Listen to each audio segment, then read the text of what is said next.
Ladies and gentlemen, we are set to go now with the first of three races here this evening. Gorgeous day, and it's going to be a beautiful evening here at Gateway Motorsports Park. My name is Rob Howden, the voice of the Mazda Road to Indy, presented by Cooper Tires.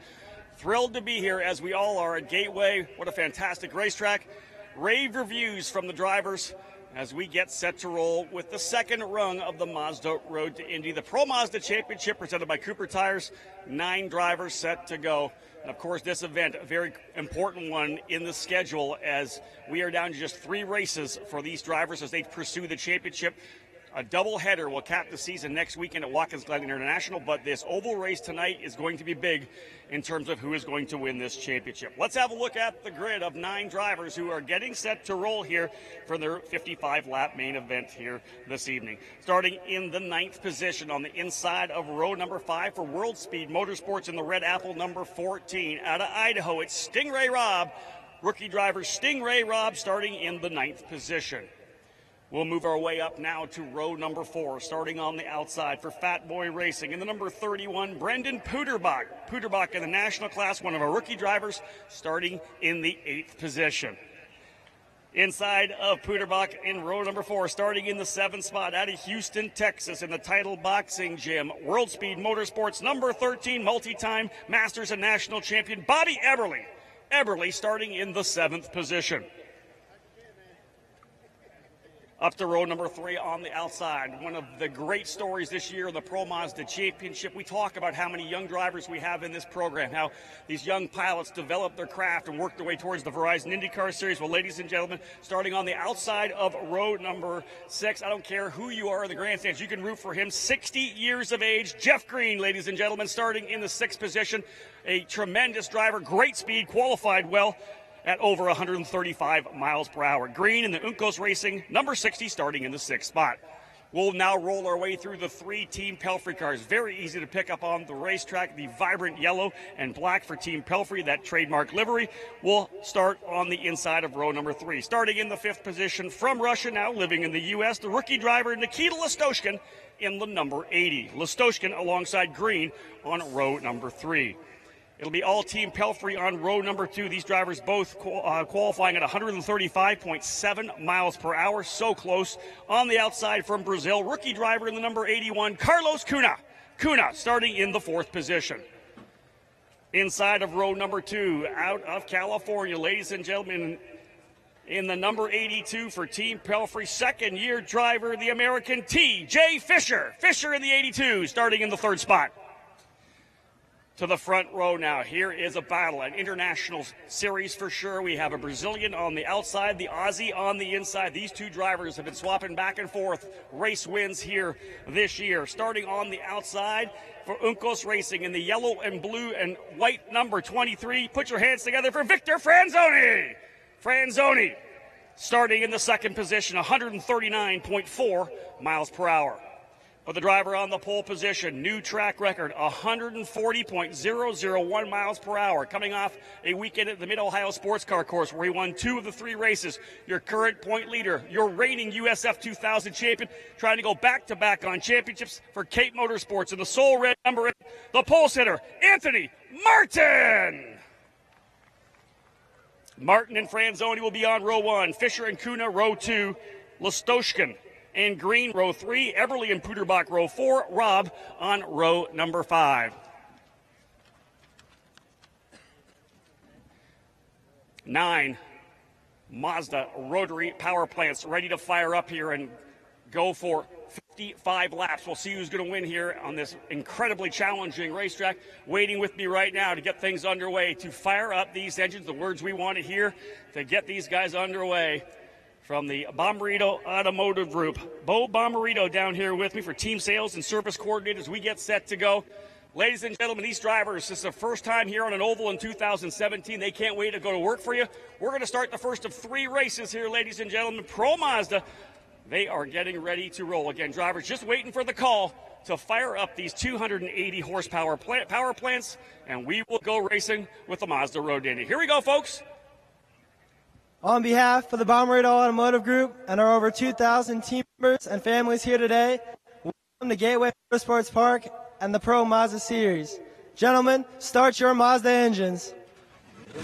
And with that, engines fire. We are getting set to go. 55 laps of Pro Mazda action. Time to get the Bommarito Automotive Group 500 weekend underway.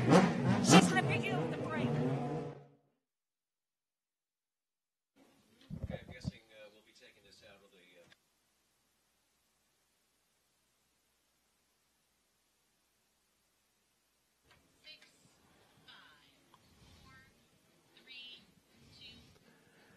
Well, Jim, we're ready for this amazing race. 55 laps here with the Pro Mazda race. 9 racers all vying for top honors tonight. Once again, Franzoni and Martin just separated by 10 points with 2 races left, or 2 races after tonight. So there's going to be a lot of implications for this particular event. We need to see who is going to wind up taking the lead here and then kind of holding it out through the race and then holding on to the checkered flag at the finale. What's your thoughts on this one? Well, I'll tell you what, Anthony Martin has been very fast in the number 8 car. Of course, all these cars powered by Mazda power plants, as Robb indicated. And I love the way they sound. I love the way these Mazda, the rotary power plants sound out on the racetrack. And Anthony Martin and Victor Franzoni bring the field down. Ladies and gentlemen, when they come down in front of you this time, I know you guys have been sitting down for a long time. You've been a fantastic, fantastic crowd showing up here. We want everyone to stand to your feet, ladies and gentlemen. Let's start this night of racing off in grand style. When they come down in front of you, we want you to wave and make some noise. When they come down in front of you, ladies and gentlemen, there's your starting field for the first race of the day. The Mazda Road to Indy Pro Mazda Series. Martin, Franzoni, Fisher, Kuna, Listoshkin, Green, Eberly, Puderbach, and Robb. That is your field of 9 cars for tonight's 55-lap starter for tonight's race. You know, Rick, what I like the number 14. He's got a very fast name. That is his real name, ladies and gentlemen. Stingray. That is his real name. That's on the birth certificate. His father was a big Corvette fan. And he could have been a fan of police, too, you know. Well, he could have been a fan of the ocean life, you know. But anyway, ladies and gentlemen, Stingray, we are just about ready to go racing. This time by, looks like the official starter up on the flag stand here at Gateway Motorsports Park. And we are just about a quarter of a lap away from 55 exciting laps, courtesy of the Mazda Pro Road to Indy Challenge. Green flag flies, and here we go. Race number 1 of the day here at Gateway Motorsports Park. Still side by side, no clear leader. Oh, we got a car in trouble. Up into turn number 2, 2 cars getting together, and we'll have to wait and see. We go yellow now. Yellow flag will fly. They're back under power and trying to catch the rear of the field there. Wow, not a good way to start. Of course, Rick, I will say this: Green and Puderbach, the 2 that were involved in that little tangle, and they joined the rest of the field here. Yeah, we're just kind of filling in until Robb makes his way up here, the voice of the Pro Mazda Series. I will say this: the track right now is probably slicker than it's been all weekend long. The sun's been beaten down here at Gateway Motorsports Park, and probably caught a couple of those drivers off guard as they went into turn number 1. So both driver and cars involved will tag the tail end. A great start, though, for Anthony Martin in car number 8. Clearly stating his mission. He was the fast qualifier earlier this morning in Pro Mazda qualifying, presented by Cooper Tire, and he will be scored as your leader. I'm just looking at the flag man to see if he changes from the yellow to the green. It still looks like you're going to go another lap under yellow. Yep, we're still going under yellow for this.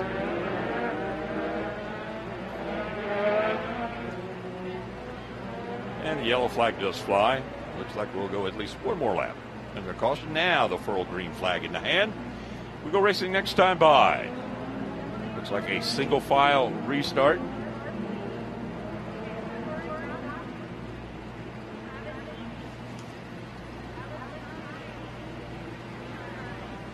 Anthony Martin in car number 8. He is your race leader. Racing in second, the number 23 of Victor Franzoni. Racing in third is the number 81 car of Carlos Cunha. A good start. Started fourth. He's already up to third. And TJ Fisher, the American, is currently riding in the fourth position.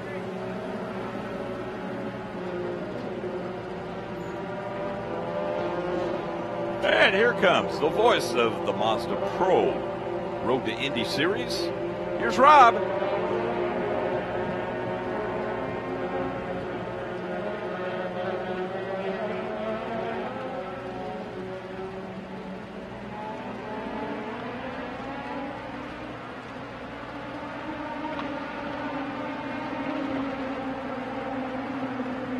And here we go, ladies and gentlemen. Green flag flies once again, and immediately a challenge for the lead as they go too wide over in turn number 1.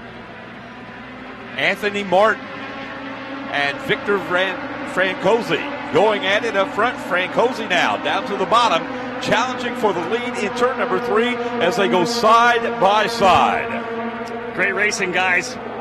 Franzoni putting it down, see if he can't get by Anthony Martin.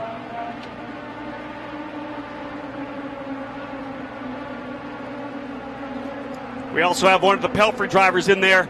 Carlos Cunha is going to make it a 3-driver battle up front. Franzoni a little high coming out of turn number 2. Here comes Cunha to the inside. Carlos Cunha and the Team Pelfrey car to the inside going down the back chute.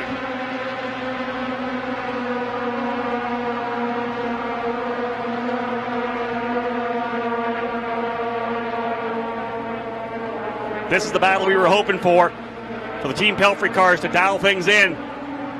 They're trying to stay with them. Right now, though, Martin pulls out to about a 4 or 5 car length lead going into 1.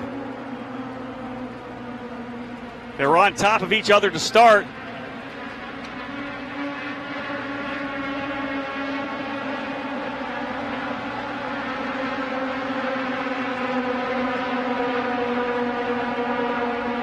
As we kind of expected, Martin settling into the lead a little quicker than Franzoni. Franzoni getting a feel for the draft right now.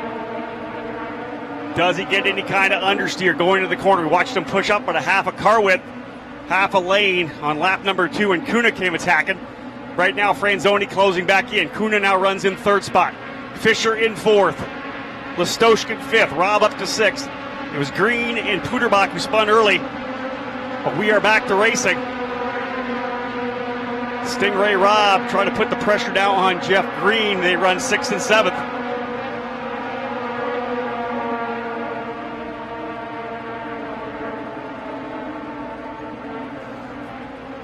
I'll tell you, that was a tough run from pit lane on the golf cart, running up the stairs to get back up here. I'm just only starting to get my breath back, so bear with me. Crazy run. Sitting alongside me here from Trackside Online and TSO Ladders, Steve Whittick. Steve, thanks for making the long trek with me. We are expecting a great battle between these two leaders, Martin and Franzoni. We know they're both unbelievably quick, but the tension down in the paddock was wild before we got things rolling.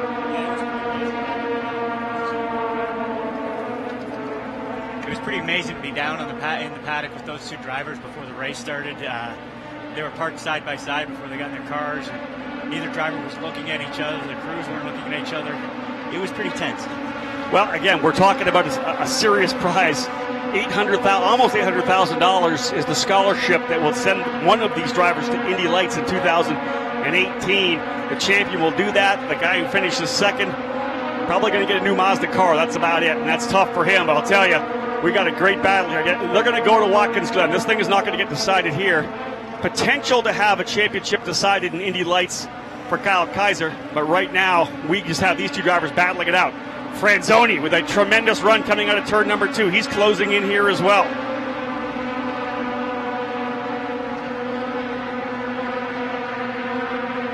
Carlos Cunha doing a fantastic job. Cunha in that 3rd position for Team Pelfrey. Here comes Franzoni, Steve, right up on the rear gearbox, right on the gearbox into 1. And it was kind of took a look at the downforce levels that each driver has, and there was no ifs, ands, or buts that the number 23 Juncos racing car had a lot less downforce than the number 8 Cape machine. Yeah, he definitely laid that wing back, the rear wing, laid it down. He's going to have a lot more top end, and that's kind of what we're seeing. He's able to catch up on the straightaways, but loses a bit of grip from the rear with less downforce into the corners. That kind of pulls him back a bit, but he does get a fantastic drive as they come up the straightaway. He's able to tuck right in behind Martin. I think that's a pretty good setup strategy call, Steve, because if you have exactly the same setup, you know you're going to have that aero washer. You know you're going to get stuck in the draft a little bit. You'll get that push into the corner. This way he can at least, if all works well, draft up and potentially make a move. Yeah, it's all about being able to get close to him in turn 3 and 4. You know, turn 1 and 2 is not a flat-out corners, especially in race trim. But turn 3 and 4 is flat-out, so if he can get close to him in turn 3 and 4, there's going to be a chance he'll be able to get right behind him, like he is right now in the front stretch. And Martin blocks. Franzoni to the outside, yeah. Turn number 1. Franzoni goes to the outside. He's going to run the bottom. That's what the deal is here for Martin. He knows it. He ran all the way across the bottom. Here comes Franzoni. Great run. He'll go right down to the bottom of the racetrack. They are going to go side by side potentially. Franzoni looks to the outside. It is early in this race. And I'll tell you this right now. We have a battle here. Franzoni, they are going at it big time here.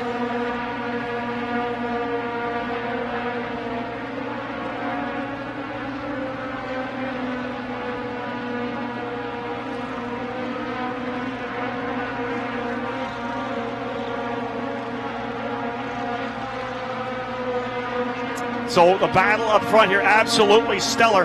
Martin having to run defensive all the way down the straightaways as Franzoni's going to try to go around the outside. He got a really good run at turn number 2 just a lap and a half ago. He loses a bit as they work their way into the corners, but again, that lower downforce setup is really paying off right now for Franzoni. Rob, you have to wonder if Martin didn't learn a little bit from his Australian friend, Will Power, at Pocono, where Power came out of turn 2 at Pocono, dove to the inside and took the inside line into turn 3. One thing, talking to Power and Newgarden, that worked for about as many laps as they had left, but Power said, yeah, that wasn't going to work too much longer. Newgarden would have figured a way around it. One thing I'm obviously a little worried about when you go lower on the downforce, it's going to press the tires a little more. So one thing you may see is Franzoni at the end of this 55 lap where he's going to have to get the job done, because right now he's got to worry about the fact he could be burning off the Coopers. Yeah. He gets another great run coming out of turn number 4, Steve, into turn 1. Really exciting thus far. Yeah, both drivers started on 5-6 lap scuff tires. I checked with both teams, and so they're both equal in that sense. But Rob, you're right. It's going to be burning out the tires with less downforce is definitely something he has to worry about. And also following closely in the corners. It's not hard. You're caught on the wheel to keep close, and that's going to burn up the tires as well. Now, one thing I know you and I talked about already was the fact that lap traffic could play a bit of a role here as they're now starting to close up on the battle between Bobby Eberle and Brendan Puderbach. So the two leaders, Martin and Franzoni, down into turn number 1, 2. Probably, I would say, 10 or 11 car lengths back, maybe not, maybe a little more than that, maybe 15, but they are really getting a big run down the back chute again. And in fact, I think Martin's going to catch him as they come right up into the turn number 3, 4 area. They, in fact, are on top of Puderbach and Eberle. Martin's going to try to the outside. He'll roll around the outside of Puderbach. He goes high coming out of the corner. Wow, car drifted up a little bit on the exit as he outwinded the steering wheel. He'll tuck to the bottom of Eberle as they come through, as they are just picking their way through lap traffic now. That was an impressive move by Martin, especially last time he tried to go around the outside of lap traffic. It didn't work so well for him at Mid-Ohio. Yeah, Mid-Ohio tried to go to the outside of Franzoni's teammate, Jeff Green. Contact ensued, and Franzoni was able to slip by for the win. It was hotly debated after the race, and I know that the stewards and the officials looked at Jeff Green's video. They said no wrongdoing. He was just trying to get out of the way. Bottom line is it gave Franzoni a race win. Right now, no issues thus far.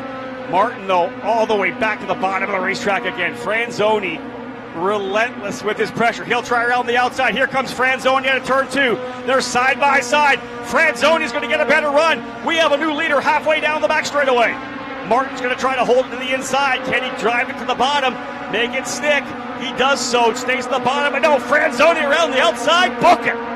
Can he hold the top line, Steve? Excellent run for Franzoni. That was an impressive run by Franzoni around the outside of turn 1. That's not something I thought when I talked to all the drivers beforehand. Around the outside was not something we were told would be happening. Well, and that's what I love about Victor Franzoni. Don't tell him he can't do something, because he's going to try to figure out a way to make it happen. He now leads by about 4 car lengths. This is flipping that championship upside down. This time, Franzoni will go on the defensive. He'll drive to the bottom of the racetrack. Now, again, these cars intrinsically will do that. You'll come out of the corner, and the car wants to keep turning left. It'll drop a little bit down, usually halfway down the racetrack.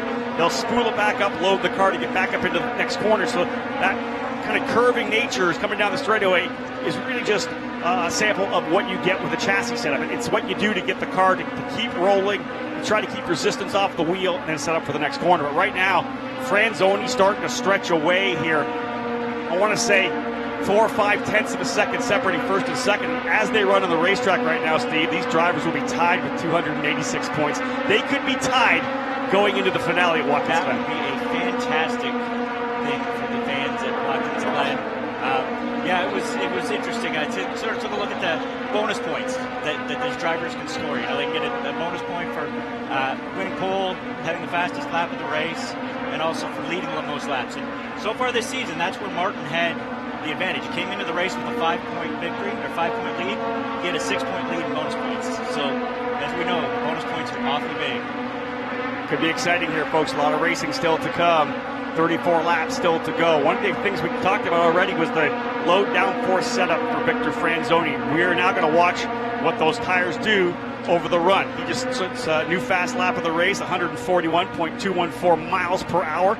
They have that thing absolutely rolling. And that's one thing. When he goes with the low downforce setup, there's a good chance he'll want to try and build up a lead, knowing that Martin is going to come back later in the race. And as he goes underneath lap traffic. That was Stingray Robb stayed to the high line there, Steve, and Franzoni able to go to the bottom. And as they go through the race, there's a chance that Martin could start to catch up as Franzoni's tires burn off. But that's not a bad way to look at it. You want to be leading later. You don't want to be following. So. Yeah, long way to go. 23 laps down. 32 laps still to go, not even to the halfway point. We'll continue to watch lap speeds because right now, Martin actually a bit quicker last time by, but that's going to attribute to the fact that Franzoni had to run the low line going by Stingray Robb. At this point, they've lapped all the way up past Robb. Jeff Green will be the next driver on the hit list, but Carlos Cunha in the 81 leading his teammate TJ Fisher and Nikita Listoshkin. So Pelfrey 3, 4, and 5, but Carlos Cunha the best in that inter-squad battle at this point, currently running in the 3rd position. Franzoni just set another fastest lap at 141 miles an hour, 2:35. So right now he's got that one bonus point. 8 tenths of a second separating first and second. And again, we will continue to watch fast lap of the race because, as Steve said, absolutely important, as that's worth a bonus point. And we have seen in this Mazda Road to Indy times where drivers have tied on points at the end of the season. They had tied on wins. I'm going back to Gabby Chavez and Jack Harvey in the Indy Lights Championships back in 2014. They were tied for points. They were tied for race wins. They had to go to the most second-place finishes for Gabby Chavez to get that championship. So, Steve, any bonus point could break the tie when we wrap up the weekend of Watkins Glen. Yeah, it's pretty amazing that one bonus point could be just about an $800,000 prize. That's a lot of pressure for 21, 22-year-old drivers to have to face. But and that will serve them well as they move up the ladder next to Indy Lights and then to IndyCar. The pressure only continues. I agree. It's not like it's going to get any easier. So if you can't handle the pressure here, you've essentially just proven that you're not ready to make up that spot. Up front, though, Franzoni absolutely stretching away. 1.2 seconds now, the advantage between first and second. Mid-Ohio just absolutely belonged to Anthony Martin. He probably should have got 3 wins had it not been for the contact with Jeff Green that allowed Victor to slide through. Could have been 3 wins for him there. Dominated the weekend. But here we come to this race. Yeah, Martin goes on the pole, but the Juncos Racing Team just does the right tweak to that car, as Steve had told you. Surveying the cars in the paddock, they made a change to the rear wing, dropped it back a little bit, took some downforce out of the car. That's going to pull away from grip. It's going to take grip away, but it's going to add shoot speed. Going to add that top speed, make the car a little quicker in the straight line. And there's a long straightaway here. We're not running Lucas Oil Raceway. This isn't Iowa. There's a long straightaway here, and obviously they're taking full advantage of it. Yeah, it's pretty amazing how long these 2 straightaways are here. This track, if you talk to a lot of drivers who've driven around the country, around the world, Motegi in Japan, the over there is 1.5 miles. But, the IndyCar drivers compare this track a lot to Motegi. Different ends of the track where it's wider and the less banked corner, but drives very, very similar. You're going to be able to, basically I want to say you want to be able to go flat in 3 and 4 here, and lift in one and compromise a little bit in one. You know, you can set it up to go faster through one, but you're not going to be happy in 3 and 4. And you said long straightaway, you've got to be happy coming up. Carlos Cunha able to slip by Stingray Robb as well, the driver running in that third position. Franzoni now leading by 1.7 seconds. Another fast lap, almost into the 142 region. 141.983 miles per hour. Franzoni flat dominating the race right now, put the pressure on early with that low downforce setup, was able to make a couple of great moves to try to get by, but it was that move, Steve, an outside move between 1 and 2 that allowed him to come out of the corner side by side, using the low downforce to get the long straightaway run, and he takes the lead over in turn number 3. I think that's going to be a pass we're going to be talking about for a long time in the road to Indy. That was impressive stuff. Outside pass of turn 1 and 2. The corner that's tough. That's a bank corner, but it's a lot narrower. And it's almost like a decreasing radius corners. They work their way out there. Just an impressive run for Victor Franzoni. And let's not jump the gun, but regardless, right now we're talking about the pressure on both of these drivers for Victor to step up when he needed to do it. He needed to answer the call here after losing the point lead in Mid-Ohio, and so far he has done so. As they race on track, without counting fast laps and most laps led, they currently sit tied with 286 points. That's absolutely stunning to me that we may go to Watkins Glen with these two drivers head-to-head, a doubleheader, tied in points. Doesn't that happen a lot in the road to Indy? I think I went back, and the last time a championship was decided before the finale was Joseph Newgarden in 2011 with Indy Lights. Wow. So 5 years in a row, every championship has come down to the final race. That's impressive stuff, and it just shows you how competitive the road to Indy is. What a great training ground for the Indy. And I think you would agree with me, Steve. Both of these drivers are ready to go to Indy Lights. Anthony Martin and Victor Franzoni, I think, would be solid in the Indy Lights program. They would both do well with another year of Pro Mazda as well, because they're great young drivers. A brand new car, of course, coming next year, the Tatis PM18. This will be the final season for this older Elan-built Pro Formula Mazda car. We'll retire the Mazda rotary Renesis power plant as well in favor of a 2-liter MZR 280 horsepower engine. I am going to miss that rotary note per se, and you know, it's too bad this isn't a night race. You guys, fans, would be treated to a great spectacle of these cars shooting flames out of the taillights. Big run for Franzoni again down the back straightaway. 2.5 seconds now the lead as he continues to stretch away. Last lap, 0.7 of a mile per hour faster than Martin. Franzoni is using it. And you know, Steve, I think it's fair to say that when you put a low downforce setup on a car, you have to trust that your driver's going to take care of the car. You won't do that when somebody doesn't have the experience. A kid like Franzoni, who is so highly touted the Mazda Road to Indy right now, he's going to be able to handle the car if it gets loose, but he's also going to be able to take care of the tires, even though he's got that low downforce. And that's something that spending time in the Road to Indy has done. Both these guys, I think it's Anthony's 3rd year, it's Victor's 4th year in the Road to Indy, and that way it's a training ground. And you know, as rookie drivers, they probably wouldn't have known how to take care of those tires. But over the course of the last 60, 70 races that they've done in the Road to Indy, they've learned that, hey, taking care of the tires late in the race is huge. And that's what we're talking about. This Mazda Road to Indy is all about driver development. Yeah, we're moving guys up the ladder. We're providing unbelievable scholarships to keep guys racing, keep them moving up this racing ladder as they try to fulfill their dreams of becoming a Verizon IndyCar Series driver. But the simple bottom line is we're trying to develop the driver's skill, their racecraft, how they drive, and what they can do. And I think, Steve, we've seen a lot of great drivers who've never won a championship coming up through the ranks, and they've become top drivers, whether it's in sports cars or the Verizon IndyCar Series. James Hinchcliffe didn't win a ton of races on his run up the ladder, but he's become one of the top drivers in the Verizon IndyCar Series because of what he learned on the way up. Yeah, something I talked to a few drivers that actually haven't made even the jump to IndyCar, but made the jump to sports cars after their Road to Indy experience. And every single one of them explained to me that this is a much better training ground for them. And it's not because, the car they're going to drive in sports cars, even in the next level of the Road to Indy, is going to be far different. But the competition level, the teams, the other drivers they're driving against, they can't get that anywhere else. I agree with you completely. And we're seeing it here on display with Pro Mazda and Indy Lights, part of this weekend's Bommarito Automotive Group 500. Excited to be here at Gateway Motorsports Park. We're just starting to dial things in for you. 3 races on tap. When the lights go down, we're going to fire up the IndyCar program and put on a show for you here. We're going to have a packed house. A a lot of fun back in the midway as well. We had the IndyCar autograph session. We even packed up the Pro Mazda and Indy Lights autograph sessions. A great time meeting all the fans down there. It's just been a great day so far, and we're excited with the way things are rolling down. 38 laps in the books, 17 laps remaining. Victor Franzoni, the Brazilian driver, one of the most likable drivers in the paddock, now leading by 3.4 seconds. He has now led the most laps. We're past that point where even if Martin got the lead back, he's led the most laps, so that's a bonus point. He's got the fast lap of the race. That's a bonus point. Steve, as it stands now, he would leave here if we threw the checker. He would leave here with a 2-point lead heading to Watkins Glen. It's just amazing how these guys have got back and forth all season long. You know, you think, oh, maybe this is the weekend Victor can pull ahead. Nope, Anthony comes back the very next weekend and wins 2 races, wins 3 races. You know, the cool thing, Steve, is these last 2 races, these drivers have never been here before. It's not like we're going back to a track that they've raced at before and they're comfortable. Maybe Franzoni's good here or Martin's good here. They have never been to Gateway, and they've never been to Watkins Glen. Yeah, they've done testing there, of course, but we haven't run either of these series at that track. It's going to be so exciting for Pro Mazda to go to Watkins Glen, and it's really going to be gloves off, because we don't know who's going to be good there. It's absolutely cool to see that these guys will have a chance, that these teams will have a chance to try and dial in a car, a track they've never driven at before.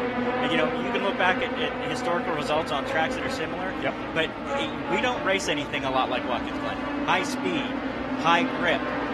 There's not a lot in the IndyCar series. Maybe Grand Prix of Indianapolis. If you want to take a look at the track that could compare. Yeah, I agree. And that was those two. And Martin and Franzoni went back and forth there too. So I expect it to go down to the very last race, the very last lap. I will say that if it does end up being kind of like an Indianapolis Motor Speedway road course, it's going to lean towards Franzoni. He was a little better than Martin there earlier in the year, but again, as you said, these teams are going to dial things in. It's a doubleheader weekend, lots of time to get the cars ready. You know this is going to come down to the final race on Sunday. Franzoni now working his way by more lap traffic. Laps are winding down. We're, 13 laps remaining. He'll go by one of the Pelfrey cars. I think that's potentially Listoshkin he's been able to go by. So Franzoni has flat dominated this race after putting the pressure on Martin early. Now Martin getting caught up. Oh, he's going to try to go to the bottom. 3 wide into turn number 3. Wow. 3 wide. I think they went around Stingray Robb. That might be Jeff Green on the high side. On the outside. So here they come down the straightaway. Franzoni across the line. Listoshkin was the driver getting lapped. And indeed, Jeff Green was the driver who went to the outside. It was Stingray Robb in the middle, Green to the outside, and Martin just didn't want to check up. He went down the bottom, essentially 3 wide on the entrance to turn number 3. That shows you how hard and how much these drivers really want to win. You know, Martin could be happy with second and go in there with 2-point deficit to Watkins Glen, but that's not. They wouldn't be race car drivers if they tried that. Agreed. They continue to push because you never know what's going to happen. The driver has a little bit of a slide, has an issue where they happen to loop it and continue on. You never want to give that driver in front of you any opportunity to have that cushion that he can make a mistake and not be penalized for it. Right now, 3.8 seconds, the advantage for Victor Franzoni. It's amazing, Rob, that he's still 2 laps. 141.766 was his last lap speed. And that's a mile and a half an hour faster than they qualified at this morning. That's incredible. It's tremendous. Fans starting to roll in. We're getting to pack up the seats here at Gateway Motorsports Park. We'll take this opportunity to say hello to everyone listening on the Mazda Road to Indy app, or potentially watching on so many of the platforms that you can do now. The IndyCar Facebook Live page, on the YouTube account, whether you're watching on IndyCar's Race Control, you can be watching on ProMazda.com. A lot of opportunities to watch this program live. It doesn't matter where you are. You can tune in and get live coverage of the Mazda Road to Indy, of course, the Verizon IndyCar Series as well. Excited for that main event this evening, but right now we're watching potential future stars of IndyCar battle it out here in Pro Mazda. Franzoni looks like he's coming up on more lap traffic. That looks like Puderbaugh. Yeah, that's Puderbaugh again. Gets underneath him in turn 1. Clean move, and Brendan Puderbaugh doing a great job opening the door to the bottom. It's all you're supposed to do. If you're getting lapped, hold your line, give the driver the bottom, pick a line, and run around it. Right now, Everly trying to close up on Puderbaugh. They're actually still battling for that 8th position. Puderbaugh and Everly, they've been essentially separated probably about 6 or 7 car lengths for a majority of the race. So at this point, Everly's seeing if he can't reel him in to go head-to-head for 8th position. In fact, I believe he gets by. Everly gets by. Puderbaugh's going to go back down the inside. And again, that's something you never know. They're side by side coming through. Puderbaugh has to get out of it. side by side through one. Brendan Puderbach got out of it because he was right there, and Everly wasn't going to give it up. They were side by side, and one of the things I was going to say. That allows Jeff Green to come up on the Keita Listoshkin for 5th place as well. That is for 5th, and I was going to say you never know what's going to happen. Contact with a couple of drivers could just stack everybody back up again and give Mark a chance to go back by. That's where you hope that you're Victor Franzoni. You've taken care of those tires. You have to do that because you never know, as we said, what's going to happen. Here goes 3 wide to turn number 1 again. Jeff Green will go to the inside. He's going around the outside of Listoshkin. Green way high on the racetrack, but pedals it. He's going to get a better run out of the corner. Listoshkin tucked back in. That's the battle for 5th position. Nikita Listoshkin will look down to the bottom. Green doesn't want to give it to him. Side by side going into turn number 3. Listoshkin's going to back out of it. Wow, that's Jeff Green is one of those great stories. This is going to be a home race for Jeff. He's from Peoria, Illinois, and he's 60 years old. He is darn pedaling that car. He is not going to give up this position. Green now to P5. What a battle between he and Listoshkin now. Listoshkin got a decent run coming out of 2, made the move to the inside in turn 3, and Green just said, no, you're not going to have it. I'm going to dive deep into the corner. Was able to roll the speed, held that middle line on the racetrack, and was able to keep on it. Incredible run for Jeff Green. And up front, it's Franzoni. He just keeps knocking off those 141-mile-an-hour laps. And Steve, 141.7. It just seems to be 141.7 miles per hour. Bang, bang, bang. 4.4 seconds. Now the lead is we're down to just 5 laps remaining. 5 to go. As we'll be heading to victory lane. Who's it going to be? Does Victor Franzoni hold on and get that 2-point advantage heading to the season finale at Watkins Glen International? Right now, he looks very good. Franzoni across the start-finish line once again to put another lap in. 4 to go for the Brazilian. I believe he's closing up on, again, one of the Pelfrey cars. I think that's TJ Fisher closing up on now. That would be to try to lap up to 4th spot. Carlos Cunha and Anthony Martin will be the only drivers. See if he's absolutely putting on a clinic right now. I thought he might win this race. It was one of those ones where he came in and you're like, well, he's got a little bit more oval experience. He's done an oval race in Pro Mazda car before, Lucas Oil Racing Park, but you never know. And he's absolutely put on a clinic. Able to get by TJ Fisher cleanly. So right now, the Brazilian for Uncos Racing, Victor Franzoni, who is actually going to be running in USF 2000 to start the year, didn't have this ride put together, but Jeff Green said, I want to go Pro Mazda Racing. I want to run with you, Uncos Racing, and I want to have Victor Franzoni as my teammate. I want to have that guy that works with me. White flag flying. 1 lap to go for Victor Franzoni. Can he win here at Gateway Motorsports Park? He slows it down to 139.2 miles an hour, gingerly getting by TJ Fisher. Franzoni down the back straightaway looking to take over the lead in the points, 287 to 285. Nicely down into turn number 3. Couldn't have asked for a better race. They put a show on at the start for sure. Franzoni with an outside move in turn number 1 and 2. He'll roll on to turn number 4, ladies and gentlemen. The winner at Pro Mazda at Gateway, Victor Franzoni. Franzoni winning over Anthony Martin and Carlos Cunha. What a race for the Brazilian. Steve Wittig, unbelievable. Unreal, Rob. That was a fantastic race. What a great way to start this long evening of racing, I tell you. I love it. Great run. Again, these drivers trying to see who's going to win the scholarship to go into the Indy Lights program. Ladies and gentlemen, we got to run. We got to get our way down to victory lane. Victor Franzoni is going to work his way there now. We'll head over there as well to get a chance to talk to the race winner.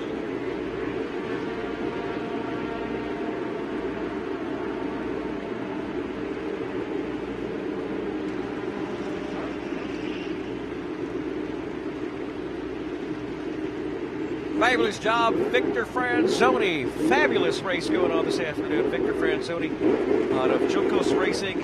Fabulous race here. Ladies and gentlemen, how about a round of applause for those amazing races? 55 laps at the Pro Mazda. And that is just the first on the bill for tonight. Coming up next, the Indy Lights race, which is going to be 75 laps. And, of course, the Verizon IndyCar race tonight. Fabulous race there. The final lineup was Franzoni taking first, Martin second, Cunha third, Fisher fourth, Green fifth, Listoshkin sixth, Stingray Robb, 7th. Buderbach, 8th, and Eberly was 9th. Fabulous job. And in a few seconds, we'll be heading back down to Robb at Victory Lane to talk to tonight's winner.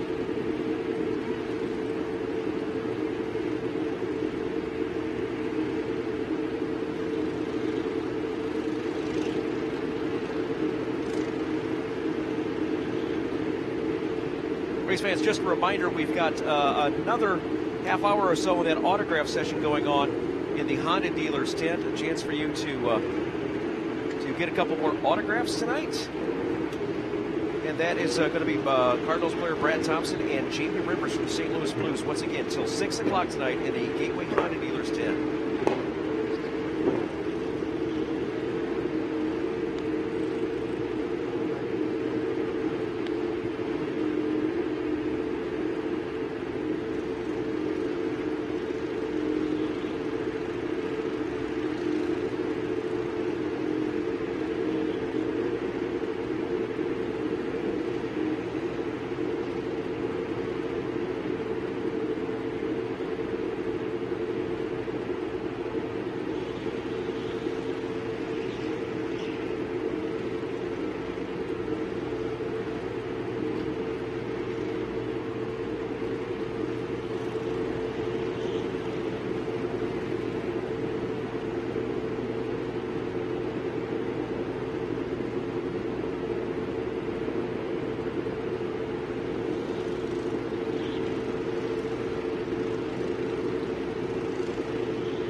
Victor Franzoni, number 23, up here to join us. Got some guests here going to give us a hand as well. Let's start with the driver coming home today in third place in Pro Mazda for Team Pelfrey, Carlos Cunha. Another podium for Carlos. And bring in the third place trophy, Parker Cordova. He's going to help us out here and bring that trophy in for Carlos Cunha for Team Pelfrey. A fantastic run. Carlos finishing in third place today.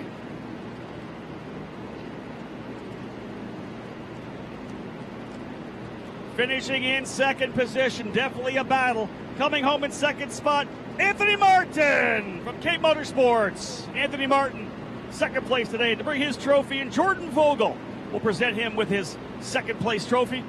2 points will separate these drivers as they head to Watkins Glen next weekend to crown the champion. But ladies and gentlemen, what a ride it was. He made a pass around the outside in turn 1 and 2 to get the win. Gateway, let's hear it so this guy knows that you watched it. The winner today, Victor Franzoni!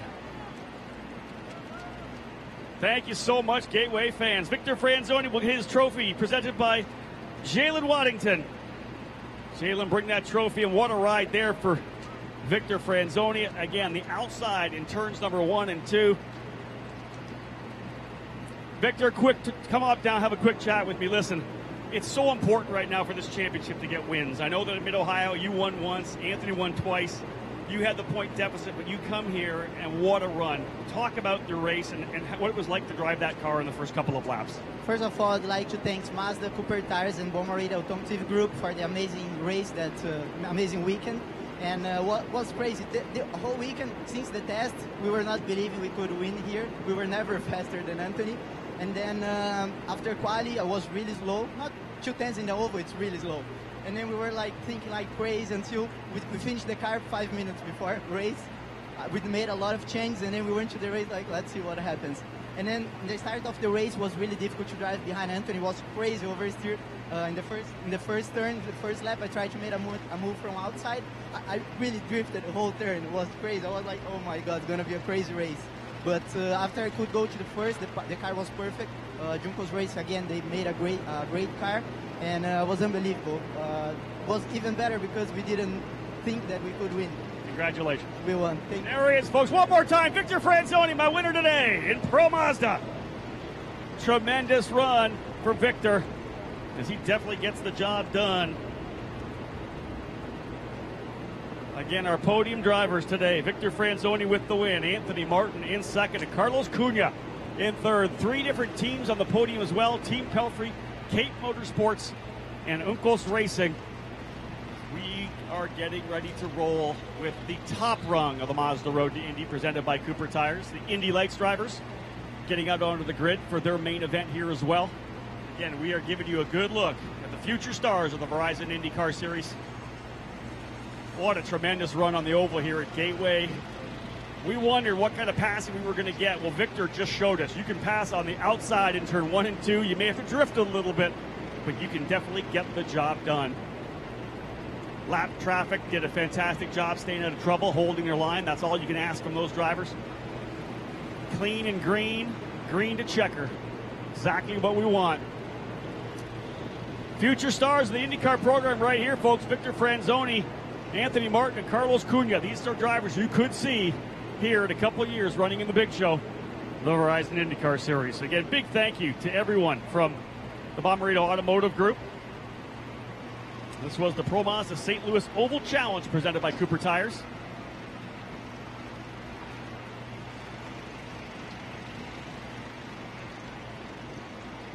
Got John Bommarito down here with us enjoying the festivities, the first of 3 races here this weekend. John having a little chat here with Danny Anderson, the president of Anderson Promotions, the organization that is responsible for putting on these incredible events, this entire Mazda Road to Indy presented by Cooper Tires. Big day for Victor Franzoni. Came in behind in the points, was able to leave here now up by 2. Fast lap of the race, and the most laps led. Bonus points for those as well. 30 points for the race win.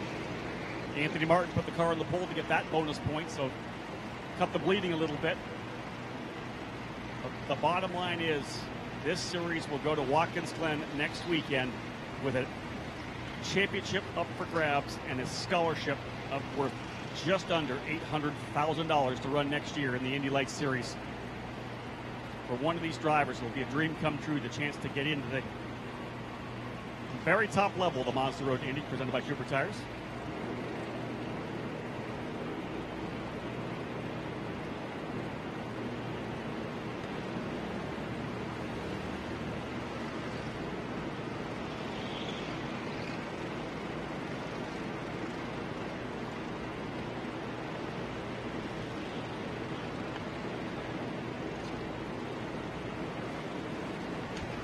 Well, ladies and gentlemen, one more time, let's give our winner a big round of applause, if you would.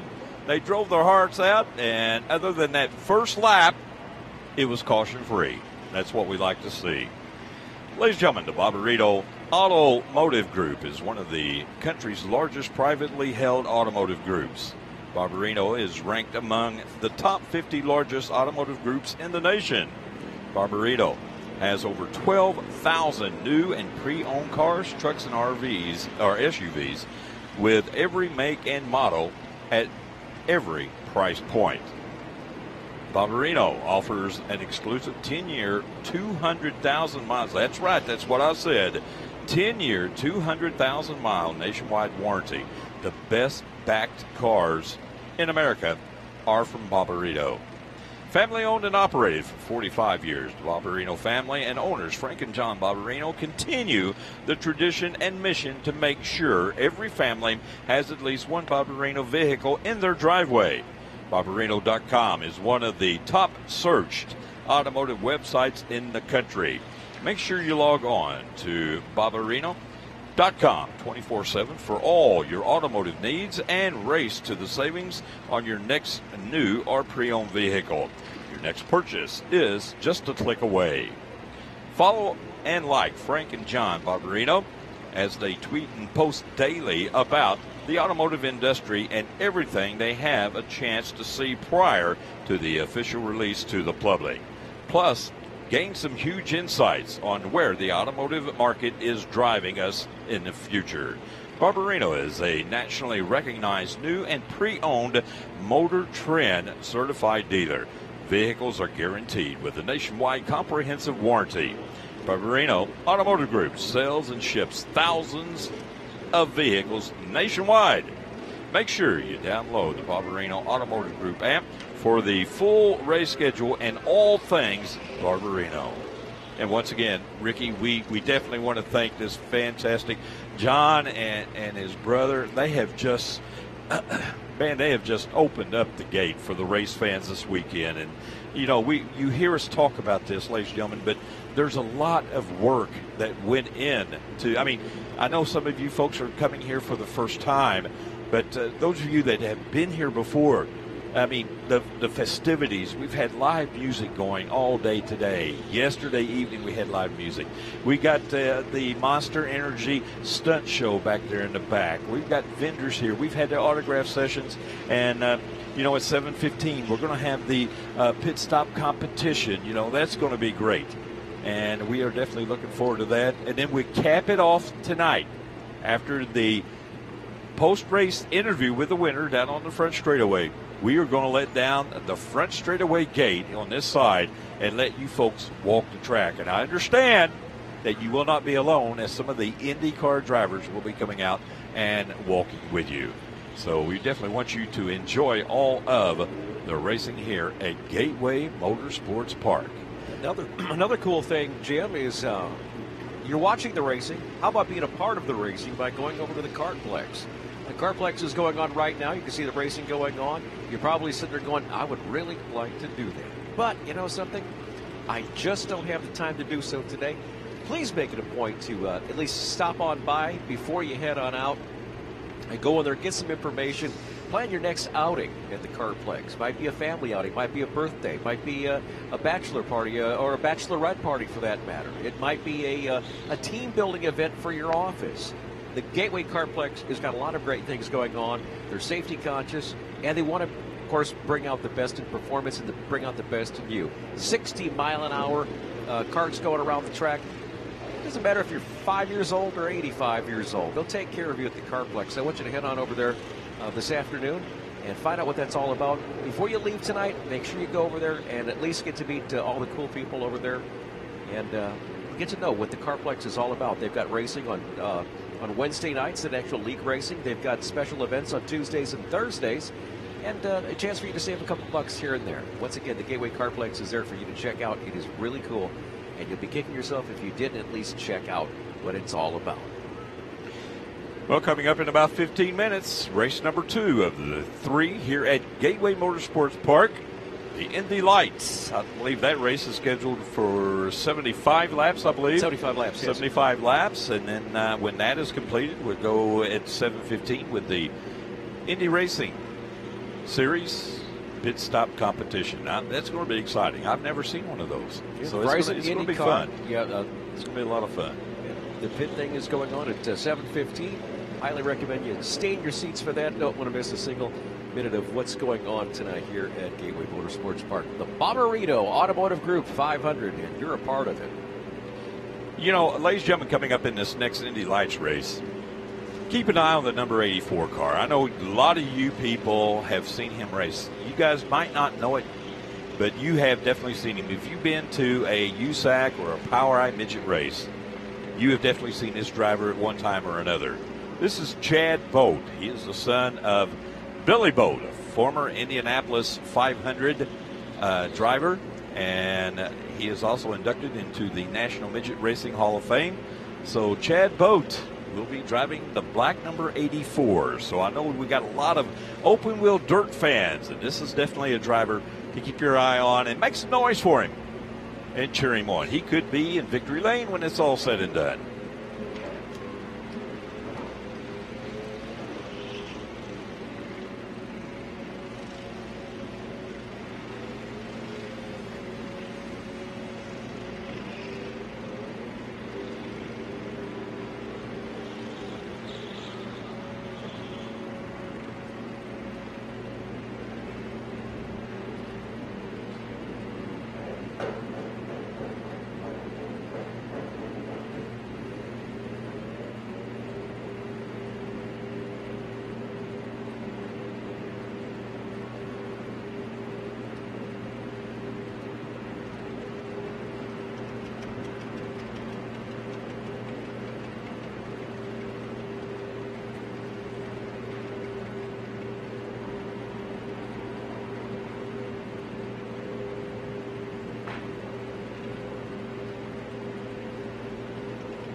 Ladies and gentlemen, if you have rolled in here early, you've done the right thing. The cars continue to pour into the racetrack, but you're going to get treated to yet another Mazda Road to Indy presented by Cooper Tires event as we have the very top level ready to rock and roll here next. It will be the Indy Lights presented by Cooper Tires and their main event here of the weekend as we prepare ourselves for the Bommarito Automotive Group 500. These drivers, of course, just one step away from the Verizon IndyCar Series.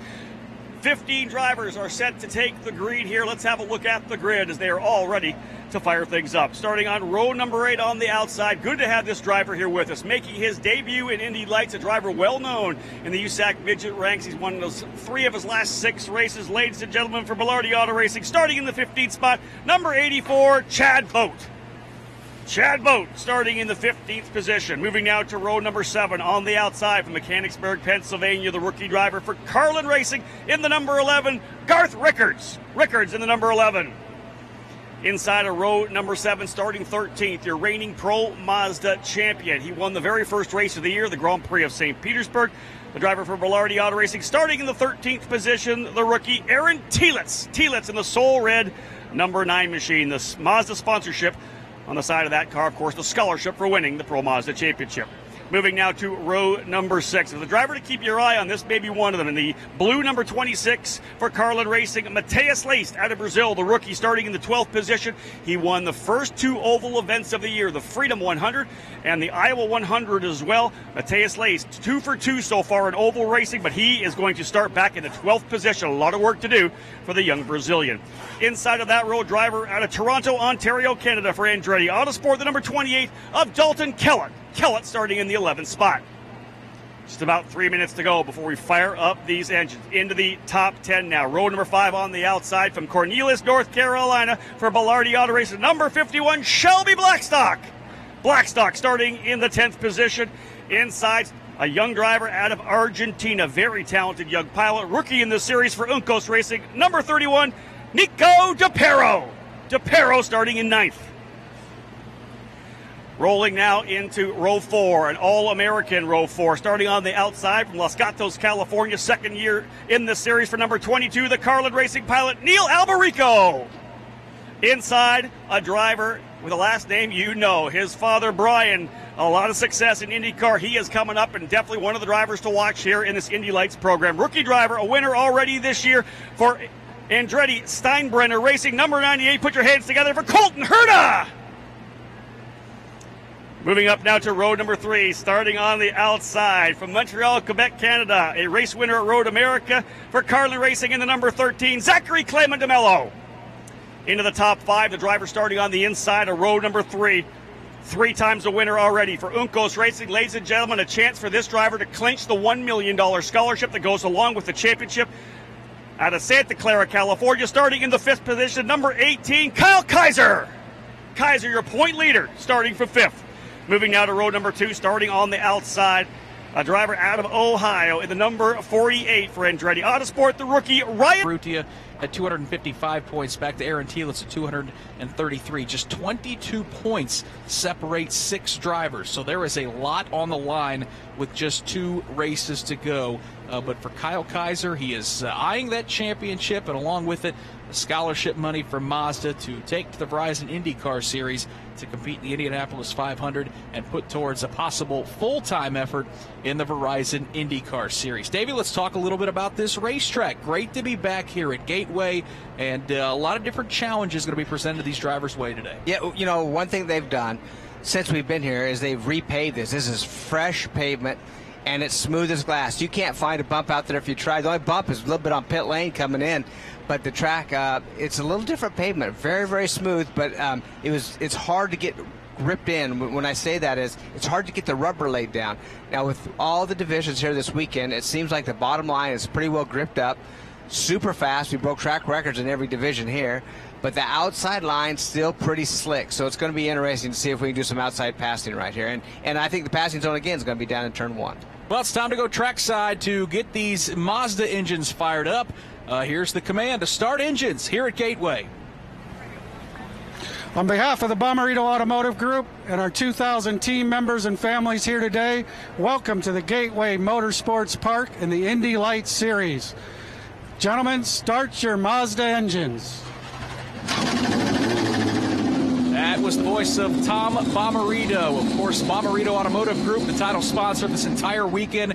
They've done a fantastic job promoting this event, and it's going to be a fantastic race here today. Up top to join us to help us call the action is the anchor of the Advanced Auto Parts IndyCar Radio Network, Mark Janes. What a crowd here in the St. Louis metro area, poised to watch some fantastic open-wheel racing. One of those has been around long enough to remember the last time we were here way back in 2003, and it's great to see that Gateway is alive and well, Nick. The parking lot's filling up.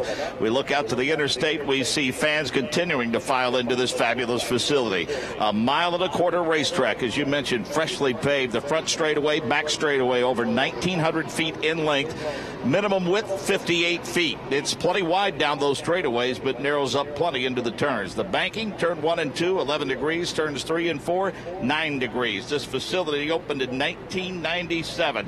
Past champions, we're talking about a championship here at Indy Lights. How about Ed Jones, Spencer Piggott, Gabby Chavez? Those names sound familiar. How about Joseph Newgarden and J.R. Hildebrand? Going back further, Scott Dixon, Oriole Service, Servia, Tony Kanaan, Paul Tracy, Brian Hurtis. So, Nick, a championship is a stage setter, if you will, for perhaps greatness in the Verizon IndyCar Series. I think you're absolutely right. We have seen some of the best young talents work their way up through the Mazda road to Indy, through Indy Lights, and ultimately racing on the big stage in the Verizon IndyCar Series. Davey Hamilton, you see these drivers pulling out of the racetrack here for a couple parade laps. Juan Pedrojita, the pole sitter of that bright yellow car for Team Pelfrey. What's the focus going to be getting into turn number 1? Because certainly these drivers, they want to be competitive, but they got to take care of each other. Well, one thing that Pedrojita needs to worry about is the guy outside of him, Urrutia. He is tough, man. He doesn't give up. But I'd say the pole position at this oval it's definitely the best place to be, on the inside going down into turn 1. So if he just gets a good start, gets the first guy down into turn 1, I think he's got a good chance to keep the leader. But I have to say, the momentum through 3 and 4 is the most important thing at this racetrack. So you have a lot of speed coming off of turn 4, going down this super long front straightaway, getting into turn 1. 75 laps or 60 minutes. That is the scheduled distance for this race here in the Indy Lights Series presented by Cooper Tires. 8 of these drivers are rookies, 7 are veterans, all of them very, very talented. Field lined up 2 by 2. Juan Pedrojita is going to jump on the accelerator early, and we are going to see the green flag. So Pedrojita jumps to the advantage. Santi Urrutia runs second. They'll go side by side for the 3rd spot. Points leader Kyle Keizer on the outside, Nico Jamin on the inside. Keizer gets a great run down the banking at the exit of turn number 2. He'll grab that 3rd spot. Meanwhile, Urrutia tries to set up Pedrojita. He's right in his tire tracks, runs a half a groove higher now through 3 and 4. Here come the leaders out of turn number 4. Santi Urrutia now gets right in the draft of Juan Pedrojita down the front straightaway, and we've got a yellow flag. 1 car is around, exiting turn number 4. It's going to be a 3 or 4 car accident. We see 2 Bilardi Auto Racing cars involved. That was Shelby Blackstock and the 9 of Aaron Tielitz. We also see the 22 of Neil Alberico, who was slowed on the racetrack. David, we see some rear wing damage to that 9 of Aaron Tielitz as he has come to a stop at the inside of turns 3 and 4. Yeah, he definitely lost the left side end fence to the rear wing. Can't tell if there's damage left here. He's pulling away, pulling into the pits. We'll see what happens right now. We see, just a Blackstock, the 51 car, just gets loose. His teammate just had nowhere to go. He gets sideways, gets into him. Wow, amazingly, I think the 9 car may be done, but I think the 51 car could continue on, and it was just trying to avoid him. Rob Howden is on pit lane and joins us for this race. Rob, a lot of drivers getting sideways. Actually, we saw 2 separate incidents as Neil Alberico spun all by himself as well. A lot of those cars involved in that accident brought those machines to pit lane.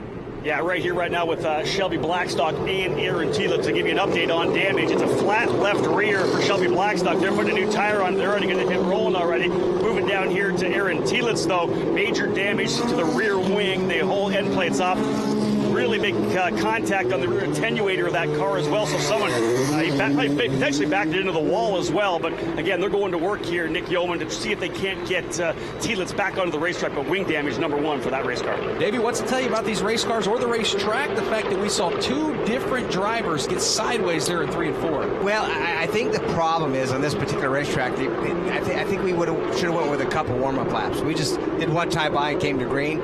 I don't think that was enough time to get heat into these tires at this particular racetrack just because it's so hard to do. So I kind of blame that on just maybe not enough, heat in these tires because they didn't have a lot of speed going down there, and the cars just, you see them, how much lack of grip there is right now with them sliding around. So unfortunately, it is what it is, but I have to think that was part of the issue. A lot of rear wing damage to that 9 of Aaron Tielitz, and just got a good shot of the front wing of the 22 of Neil Alberico. It looks like he has damage to that front wing as well. Michael Young, you are staring at that number 9 car of Aaron Tielitz and can report more on the damage. Yeah, all the crew guys just came around and said all of them are damaged. The front right upper wishbone is bent pretty bad. I don't see much damage on the left side. And as Rob Howden said, that rear attenuator, they're working on the rear wing now, but unlike the Verizon IndyCar Series, it takes a while to take these things apart and put them back together. Tielitz night not done, but certainly out of this race. Kind of the story, Davey Hamilton, of Aaron Tielitz this season. I mean, off the such a good start, but boy, just a lot of bad luck. And as we talked about, he was an innocent bystander there for sure in turns 3 and 4. Yeah, he just had nowhere to go. I mean, it was a situation where his teammate Shelby Blackstock got sideways, and unfortunately, Teal had nowhere to go. So it is what it is, but his day's done, as they said.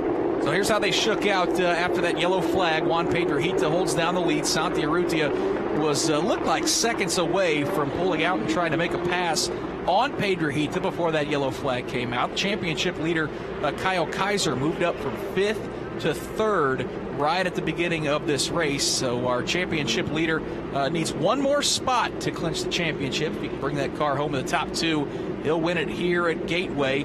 Nico Jamin, the Frenchman, runs in the 4th position. Zachary Clement de Mello is 5th. Ryan Norman runs 6th. Colton Herta is 7th. Dalton Kellett 8th.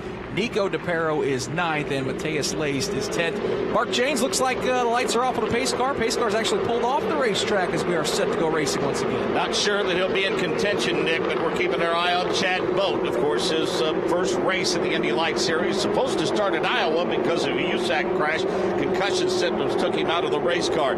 He's already picked up a couple of positions on his own, also due to the attrition. So let's watch Chad Boat tonight.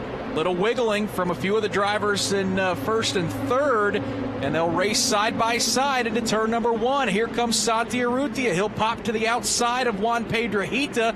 Kyle Keizer is right there. We got one car wicked sideways. That's Zachary Clement de Mello. He'll spin down to the inside. Might have saved it, and we've got a quick yellow as another car further back at the exit of turn number 2 has spun and come to a stop as well. So Davey Hamilton, we've got some loose race cars. That was Garth Rickards who spun at the exit of turn number 2. This has not been a very clean start to this event. Yeah, no, the whole key is right now, as I'm telling you, it's heat in these tires and getting out of the line. You've got to get heat in these tires before they come up to temperature and get maximum grip. And you see he went in on the second group. He went in on the outside super hard, and just there's no grip up there right now, no heat in these tires. And boy, he's lucky he didn't overcorrect and come back on the track. But good news, it doesn't look like any damage to his car. That was a miraculous save for Zachary Clement de Mello as that car got sideways, spun to the inside of turn number 2, and then further back, his teammate Garth Rickards got sideways. So that's 3 Carlin racing cars with you count Alberico, who have been sideways to start this event. You talk about it, heating those tires, but could it also be a setup problem at all, Davey? I don't think so. I think these guys, the cars should be pretty close. They should be that free this early on, and nothing. They're just not up to speed. Once they get up to speed and get tire temperature in these things, the cars will settle down. But it's taken just a little bit. This surface is so tricky. I know it's new pavement, but when you look at it, it looks wet. So it's very deceiving. And even though there's some rubber down on the bottom of this track, it is hard to get your tires up to temperature and get grip. Anticipating this is going to be a pretty quick yellow, and we're going to get one to go at the line. Again, both cars that got sideways, the one that stopped was Garth Rickards at the exit of turn number 2. Neither of those cars made any contact with the wall, so because of that, there's no debris to pick up. And thankfully, we'll be able to get back going racing here very quickly. It's Juan Pedrohita, Santi Urrutia, Kyle Keizer, the front 3. Nico Jamin runs in 4th. Colton Herta is 5th. Ryan Norman runs 6th. Nicholas DePero is 7th. Dalton Kellett is 8th. Mateus Laced 9th. Neil Alberico runs in 10th. Mark Janes, pace car pulling off on the back straightaway. Let's cross our fingers. Maybe third time's a charm. We can get some green flag running in here at Gateway. Well, I don't think Pedrohita minds these restarts at all because, quite frankly, I think it's a matter of time before Santi Urrutia is able to get him. I think he's clearly faster, and Urrutia is really playing games with him right now. Matter of fact, he might.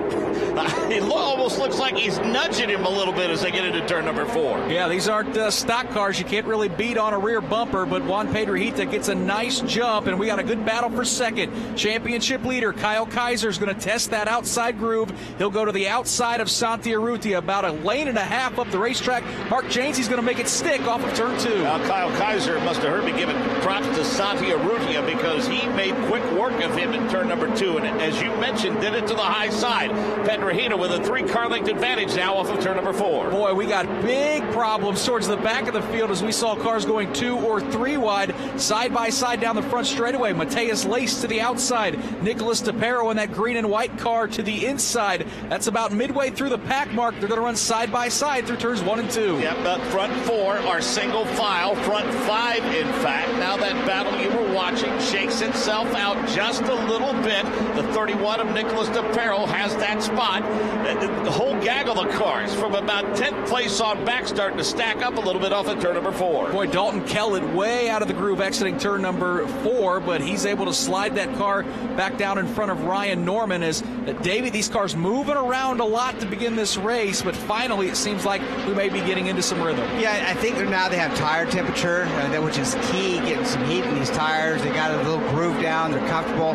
Now they're just going to deal with the dirty air, and we'll, they're on pace now to put on a good show. Nice advantage, though, for Juan Pedrojita out of turn number 4 as the gap at the line is about 6 or 7 car lengths back to Kyle Keizer. Another 4 or 5 back to Santi Urrutia as the leaders, Mark James, make their way out of turn 2. Question is, Santi Urrutia, is he exercising some patience, something he hasn't been known for throughout the course of the season?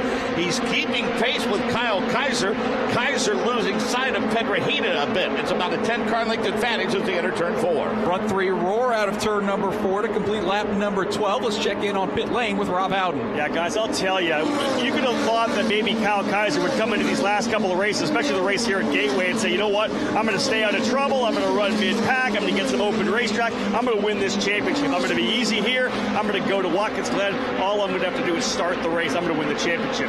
No, he goes around the outside of Santi Urrutia to take over the second position. Kyle Keizer wants to clinch the championship here at Gateway. He wants to get the job done, and to go around the outside of Urrutia is something special. But he doesn't have that whole second spot held down for long because Santi Urrutia is right there, Mark James, entering turn number 1. Had a great battle tightening up for second. Really strong through turn number 2, and Kyle Keizer shuts the door as they exit turn 2. Keizer holds the advantage for now. He'll do so into turn number 3. Meanwhile, Pedrojita starts to pull out a little bit. And now the battle for 4th picking up as Colton Herta's going to pop to the outside. They're going to run side by side. That's Herta and Jamin, Andretti Autosport teammates. Back up front, though, Urrutia looks to the inside, pops to the outside, now to the inside. Mark, good battle for second. Urrutia looks like he's going to grab it in turn 1. Slipped around him at the entrance to turn number 1. Now set sail for Pedrojita. Pedrojita with about a 15-car length advantage now at the entrance to 3. All of a sudden, Keizer hits the button. He wants that second spot back.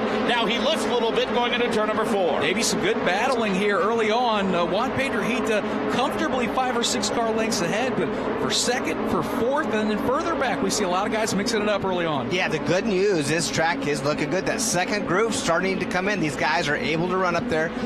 They don't want to be up there, but they can do it, and sometimes they can get advantage of it. So right now, great racing going on. For Kyle Keizer, battling with Santi Urrutia there out on the racetrack. We're, again, only 16 laps in for a guy that's trying to wrap up a championship. Didn't seem like he really put up that much of a fight with Urrutia. No, not really. I mean, at 3rd place right now, he has a 38-point lead as we speak right now. So if he finishes there, this championship's done. So he's happy where he's at right now. Here's how they run with 16 laps in the books. It's Juan Pedrojita, your leader. Santi Urrutia runs second. Kyle Keizer is 3rd. Nico Jamin got around Colton Herta, grabbed the 4th spot. Herta relegated to 5th. Nicholas DePero runs in the 6th spot. Mateus Lace is 7th.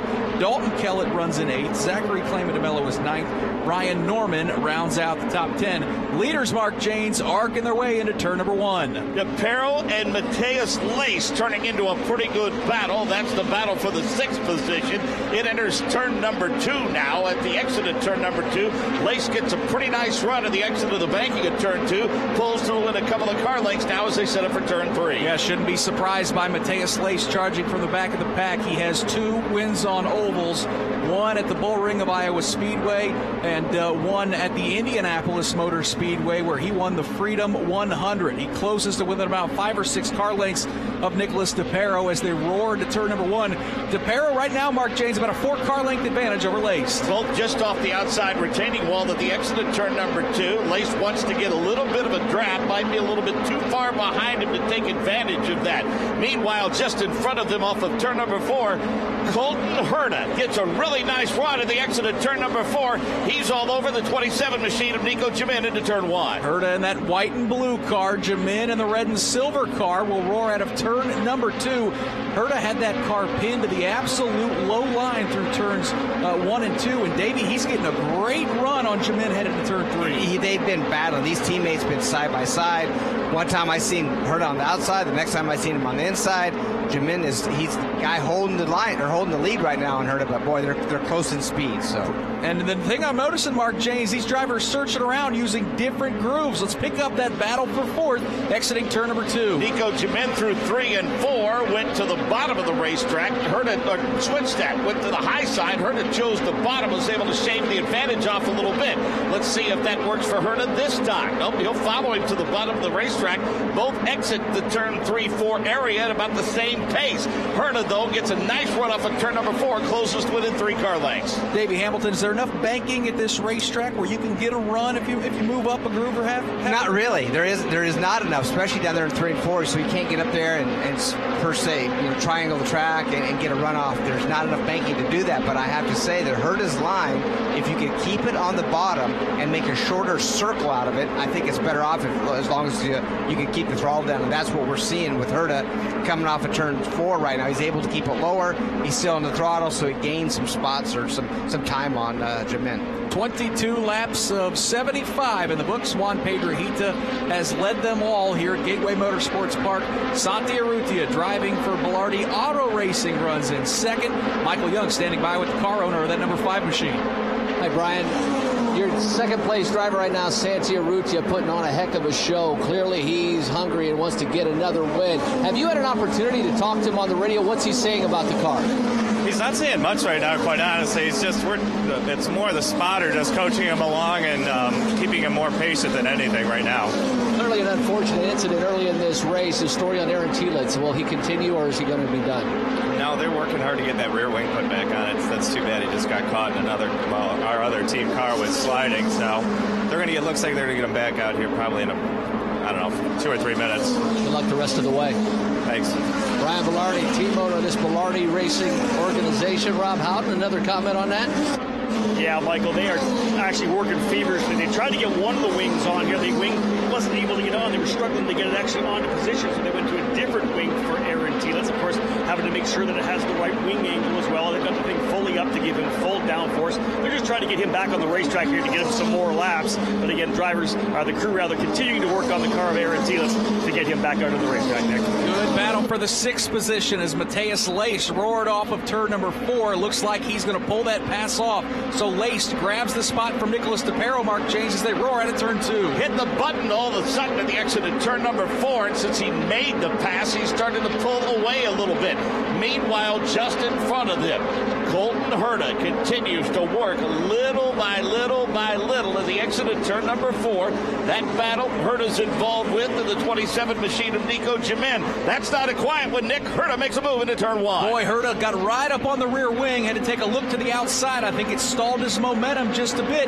Down the back straightaway, Mark James, it's Jamin by about 3 car lengths holding on to that 4th spot. Same advantage, 3 car lengths as you suggest, although Herta breaks a little later, which allows him to close up. At the exit of turn number 4, about a car length and a half as they head down the main straightaway. Maybe these are teammates. They got to take care of each other, but boy, Colton Herta seems like he's got a fast car. Yeah, he sure does. He definitely has a fast car right now. Ooh, as we see Chad Boat unfortunately getting lapped right now by the leaders. But I look at the speeds, and the Urrutia has the fastest laps almost every time. So he's definitely slowly gaining on Pedrojita, but then he'll have one big slow lap and drops him back. But right now, you watch out because Herta also has one of those fast laps at a 157, but Leist, his last lap, 159. That's a good point as we see the drivers running 3rd, 4th, and 5th trying to navigate around Chad Boat. Kyle Keizer's already done it. Nico Jamin looks to the outside. Mark James looks like Colton Herta's going to get held up out of 2. Yep, he does get held up, and he might lose a spot as a result. They're going almost 3 wide at the midway point of the back straightaway into turn number 3. That's Mateus Lace, who may be the big winner here as he goes to the outside. They'll run side by side, exiting turn number 4. Still side by side. Drag racing down the front stretch. Lace is going to nose ahead and grab that spot, Mark James, as they roar into turn number 1. Just a little stronger at the top of the racetrack. Herta has to sit there and watch him go by, although Colton gets out of sorts starts a little bit between 1 and 2, did all he could to keep it off the wall at the exit of turn number 2. That allows Lace to build up a comfortable advantage into turn 3. David, Mateus Lace got a fast race car here at Gateway. Yes, he does. I mean, when you see those laps, as a matter of fact, he at 159, I see some of these speeds. It's pretty crazy. Our leader's in the 157 range. That last time by, 159, Zachary, Clement DeMello. How about that? He's coming up too, and right now in that 8th position. And of course, Clement DeMello, the driver that took one heck of a ride through the grass in turn number 2. Tell you what, Mark Janes, looking up towards the front of the field, Juan Pedrojita is not stretching out that lead as Santi Urrutia is not letting him get away out of turn 4. No, I don't know that he's closed the gap much in the last 4 or 5 laps, but he's not pulling away from him for sure. So you wonder now, is Urrutia just being patient, biding his time, taking care of those Cooper tires, and is going to get set over the last 20 laps or so to make a run? He can have that mindset if he'd like, Nick, because he's got a really comfortable advantage over third place running Kyle Keizer. Davey, as things settle down just a bit, it looks like the majority of the field has put Chad Boat a lap down. Chad Boat making his Indy Lights debut, a guy that races all over the country, short tracks. He's raced in the NASCAR Xfinity Series, the NASCAR Truck Series, second generational talent. Billy Boats, his father, probably earning a little bit of respect with the way he's treating some of these other fast cars. Yeah, you know what? Let me just assure you, this is not easy. It's his first time in this series, his first race. He's just being smart. He's learning these cars. It's not about him going out to see if he can run with these front runners, because he can. He definitely can. He has the talent to do it. But when you're your first time in these, you look at most of the guys, it's a steep uphill battle, especially when you don't have a lot of experience with your cars. Mateus Lace has already picked off one Andretti Autosport car. That was Colton Herta. He's got his sights set on another down the back straightaway. Yep, he's got a good run on the 27 machine, and Nico Clement knows he's there. Really good run into turn number 3. Matter of fact, so good, he didn't have enough room at the top of the racetrack and had to lift a little bit. That allowed his teammate Clement to pull out a little bit, but here he comes storming back on the start-finish line. Nico Clement took a wide arcing angle out of turn number 4, and now he'll swing it wide to get into turn number 1. Again, it's Pedrojita, and then about 4 or 5 car lengths back to the 5 of Santi Urrutia, then our championship leader, and then probably the best battle on the racetrack. Here comes Mateus Lace. He's going to pop to the outside. Mark Janes trying to get a run on Nico Clement. As they run nose to tail, they appear to start to run Kyle Keizer down. Keizer doesn't have nearly the advantage that he had with his firm grasp on that 3rd position. Meanwhile, the teammates go at it again into turn number 1. A navy blue and orange for Carlin Racing's Mateus Lace. Davey Hampton watching him move around the racetrack. He's trying to find different grooves to get around Nico Clement. Yeah, you know what? It's what a great race right now. I mean, these guys up towards these top 10 guys really are laying down some fast laps and get up. They're learning how to run this dirty air in this tricky oval, and like I say, it's an oval road course mix because of the shifting that you have to do. But right now, Lace, he's putting the pressure on Clement right now. Lace is closing within a couple car lengths. They roar through turns 1 and 2. 39 laps to go, Rob Howden. Of course, lots of action on track, but we are keeping our eye on those point standings as well. Yeah, you know, Nick, coming in here when we sat down to do the calculations to try to project where drivers needed to be, where Santi Urrutia or Colton Herta needed to be to get a chance to win this championship, maybe pry it away from Kyle Keizer, it was all about getting maximum points, 33 points. You needed to put the car on the pole. You needed to get fast lap of the race, lead the most laps. You needed to win the race. Well, right now, Urrutia doing the best. He's running second. But remember, Pedrojita was able to get the pole position. There's that bonus point. He continues to lead here. If he leads past the halfway point, there's that bonus point gone.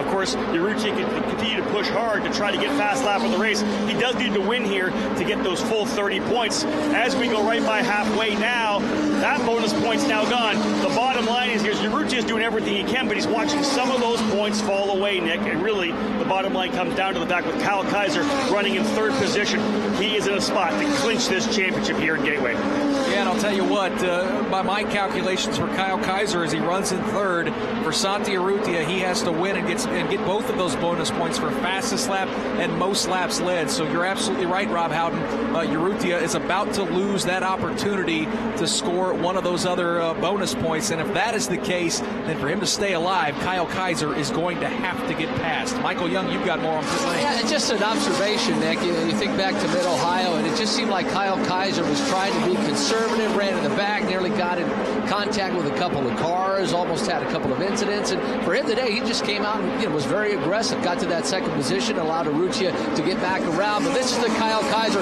we're used to seeing all this 2017 campaign. This is what has got him the points lead, and he's making best use of it running up front today. Good battle for the lead shaping up, Mark Janes, down the back straightaway as Juan Pedrohita now has his rear view mirrors full of the driver from Uruguay, Santi Urrutia. Urrutia really hit the button at the exit at turn number 2. He runs about a half a groove higher, sees if he can get a little momentum down the main straightaway, about a 3-car length advantage for Juan Pedrohita. And to turn number 1, that gap is about 2 or 3 car lengths. Things tightening up for 3rd, 4th, 5th, and 6th, as well as Kyle Keizer holds down that spot. But Nico Jimin is catching him up front. Urrutia within a car length into turn number 3. Really good run into turn number 3, looking for some room to the high side of the racetrack. Runs about a half a groove higher. He stays in the throttle, looks for a little momentum at the exit at turn number 4. They're nose to tail down the main straightaway. Urrutia got a good run out of turn number 4, right up underneath the rear wing. He'll pop to the inside. They'll go side by side into turn number 1, and Urrutia will slip around Juan Pedrohita and grab the lead headed down the backstretch. Pedrohita sees him sail away. Juan tries to come storming back in the midway point of the back straightaway, but because of the fact he forced Pedrohita up high between 1 and 2, he lost a little momentum. He felt the car get loose. He might have lifted a little bit, and that allowed him to complete the move. Santi Urrutia at the start-finish line into turn number 1 now. Now the battle for 3rd picking up as Kyle Keizer has fallen into the grasp of Nico Jimin, and this has tons of championship implications. 3-car battle down the back straightaway, Mark Janes for 3rd. Yep, Laced is there, and Herta is trying to keep pace with that bunch. They entertain thoughts of going 3 wide to the entrance to turn 3. Laced wants the high side, but it's not available to him. He'll try to stay in the throttle, maybe work it back to the low side to gain some momentum. While they slice and dice, Kyle Keizer pulls away into turn number 1. Jimin and Lace moving all over the racetrack. They moved all the way down to the pit wall as Jimin tried to protect the 4th position, but Lace has got a good run out of turn 2. Close to within a half of a car length. Mark Hill popped to the outside. Again, Herta tries to keep pace, but can't. They go side by side. High side is Mateus Lace. They come awfully close to touching. Lace stays in the throttle, but he sees to the bottom of the racetrack. The 27 machines start to pull away. Now they'll go side by side again into turn number 1. Boy, they are absolutely fighting tooth and nail. Mateus Lace in that blue car on the outside. Nico Jimin, the Frenchman, in that red and silver car. Back down this back straightaway. Can Lace take a look to the inside? No, Jimin will protect. They'll go side by side again into turn 3. Jimin to the bottom of the racetrack. Lace to the high side. Car not as comfortable there. He lifts a little bit. Now that allows Herta to get into that fray. Meanwhile, Kyle Keizer continues to pull away. Here comes Herta to the high side of Lace. They go side by side into 1. Herta will arc it into turn number 1. Some great racing here in the Indy Lights Series presented by Cooper Tires. Boy, he got right up on the rear wing, and that car stalled in the middle of the corner. And Mark Janes, here comes Zachary Clement. We've got another player in this mid-pack battle for 3rd through about 7. High side because of its tight radius, not comfortable for any of these cars. Santi Urrutia starts to pull away. Pedrohita does as well. Keizer pulled away for a while in that 3rd position, but now that Nico Jimin has kind of broken free from that battle he was in, Nick, he's starting to pull up on Kyle Keizer. Things settle down back on the back straightaway by about 3 or 4 car lengths. Those cars all separated up front, though, Davey. Boy, Santi Urrutia, after he took the lead, has flat checked out on Juan Pedrohita. Yeah, he's running about 1 mile an hour faster per lap than Pedrohita. But fastest lap of the race, how about that? Zachary Clement runs in 7th. He's working on Herta right now, but he has a fast lap of the race at a 1:59.8. Those are qualifying speeds. And that, of course, there's a bonus point on the line for that distinction as well. Kyle Keizer right now has the championship lead, but Markey's got his hands full. Nico Jimin to the inside. He's to the bottom of the racetrack. Keizer to the high side. Keizer tries to hold on, keep the spot. He can't do it, though. The car washes up a little bit. And as that happens, that allows those behind him to stack up a little bit. Lace is there. Herta trying to keep pace. Now Keizer comes back to the high side. Benjamin shuts the door into turn number 1. And with that pass, that opens up the championship battle once again. Keizer, though, can't worry about that because he's trying to hold on to the 4th spot. Here comes Laced. He'll pop to the inside. Another side-by-side battle into turn 3. Again, we think Keizer's going to lose this battle, and he does because his car gets out of sorts going into turn number 3.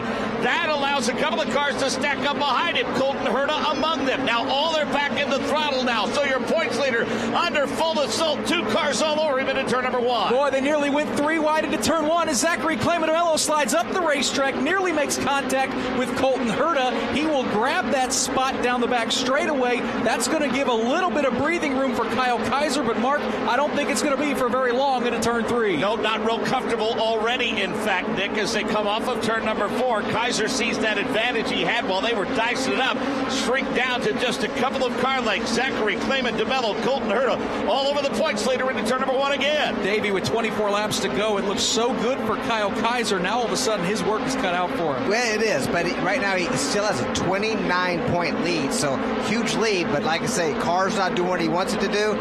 He's losing some spots. He's potentially losing 2 more spots coming up. Back to pit lane and Rob Howden. Yeah, Nick, I just want to add that, throughout this season, knowing we were coming to Gateway, there was a lot of questions.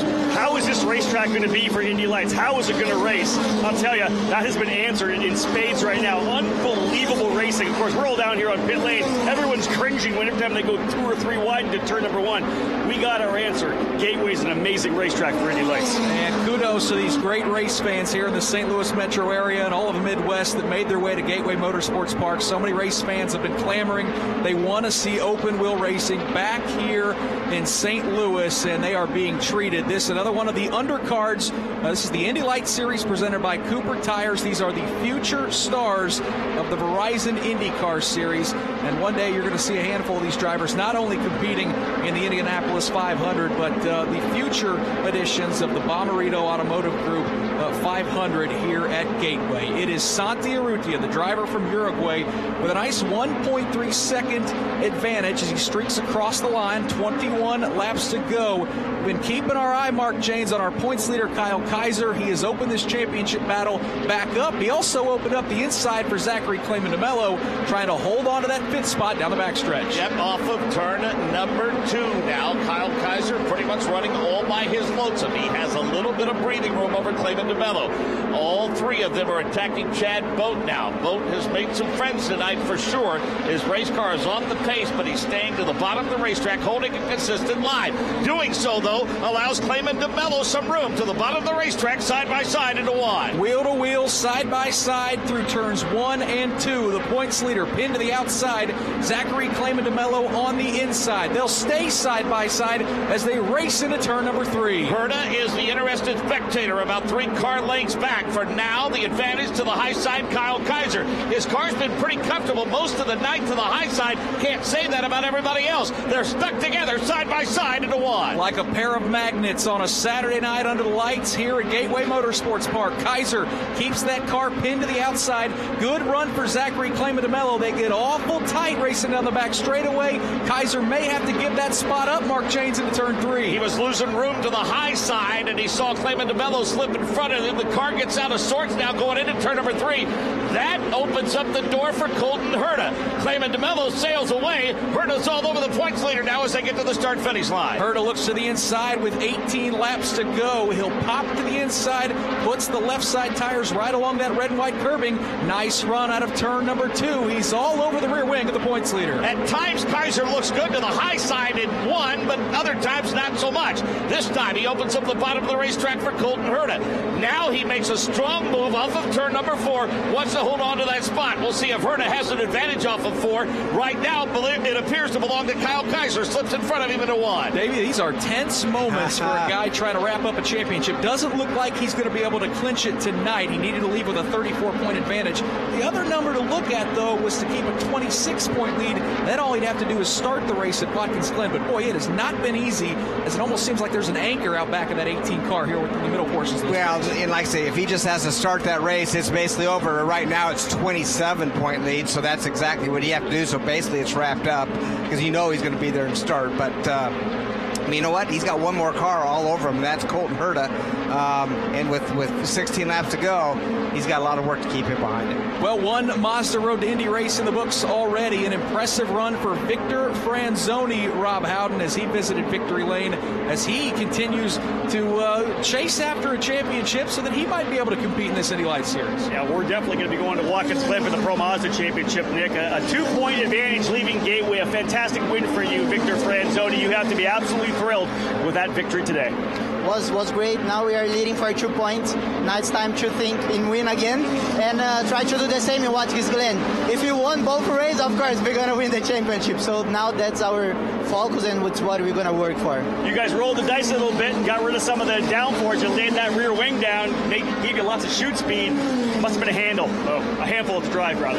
Yeah, it was great. We had to try something to win and work. It was unbelievable oversteer. I was drifting. It was not even a normal oval for me, but it was cool. I could finish the race and finish it first. Congratulations. Thank you. Nick Yeoman, another driver to watch. Victor Franzoni, going to try to go for a championship, which would give him the scholarship to run in Indy Lights next year. Yeah, hope to see both Franzoni and Anthony Martin competing. And we've got issue in turn number 1, a yellow flag. We got a three-car accident as a bunch of cars pinned up against the outside wall.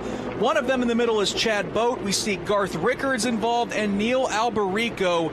Davey, not sure exactly what happened there. All three of those drivers going to pop those steering wheels off as we've got a 3-car accident. Wow. The exit of turn number 2 with 13 to go here at Gateway. Yeah, I didn't see exactly what happened, but 2 teammates, unfortunately, in that wreck. But Boat kind of sandwiched in between them. All the cars are touching. Here's going to be a replay right now. We see Boat going down in the bottom. And, really? We got the 22. Alberico. Yeah, Alberico. He just, kind of ran over Chad. Chad was on the bottom going in there. Obviously a lap car, but just didn't give enough room and just ran right over the back of him. So, again, trying to get around the lap car of Chad Boat. Contact between Boat and Alberico, and then Rickards. It looks like he just couldn't get slowed down, Davey, and ran right into the back of Chad Boat's car. And those two got hooked up heading up towards the wall. Yeah, exactly right. Chad, he got ran over by one car, then speared by the other one. Not a fun way to start his Indy Lights career off, but really nothing of his doing. He was staying out of the way.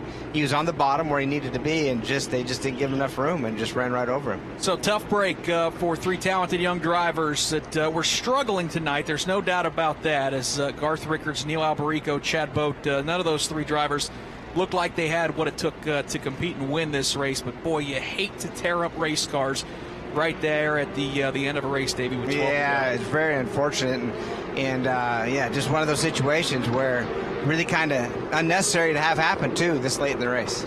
Well, one of the first incidents that we saw on the opening lap took Aaron Tealitz out of the race. Michael Young, he will finish 15th tonight. You're standing by with him on pit lane. I've seen Aaron Tealitz very racy, but there is not a worse feeling than just sitting in the cockpit of your car. Your crew did a bang-up job trying to get you back in there, just ultimately too much damage. Walk us through what happened out there.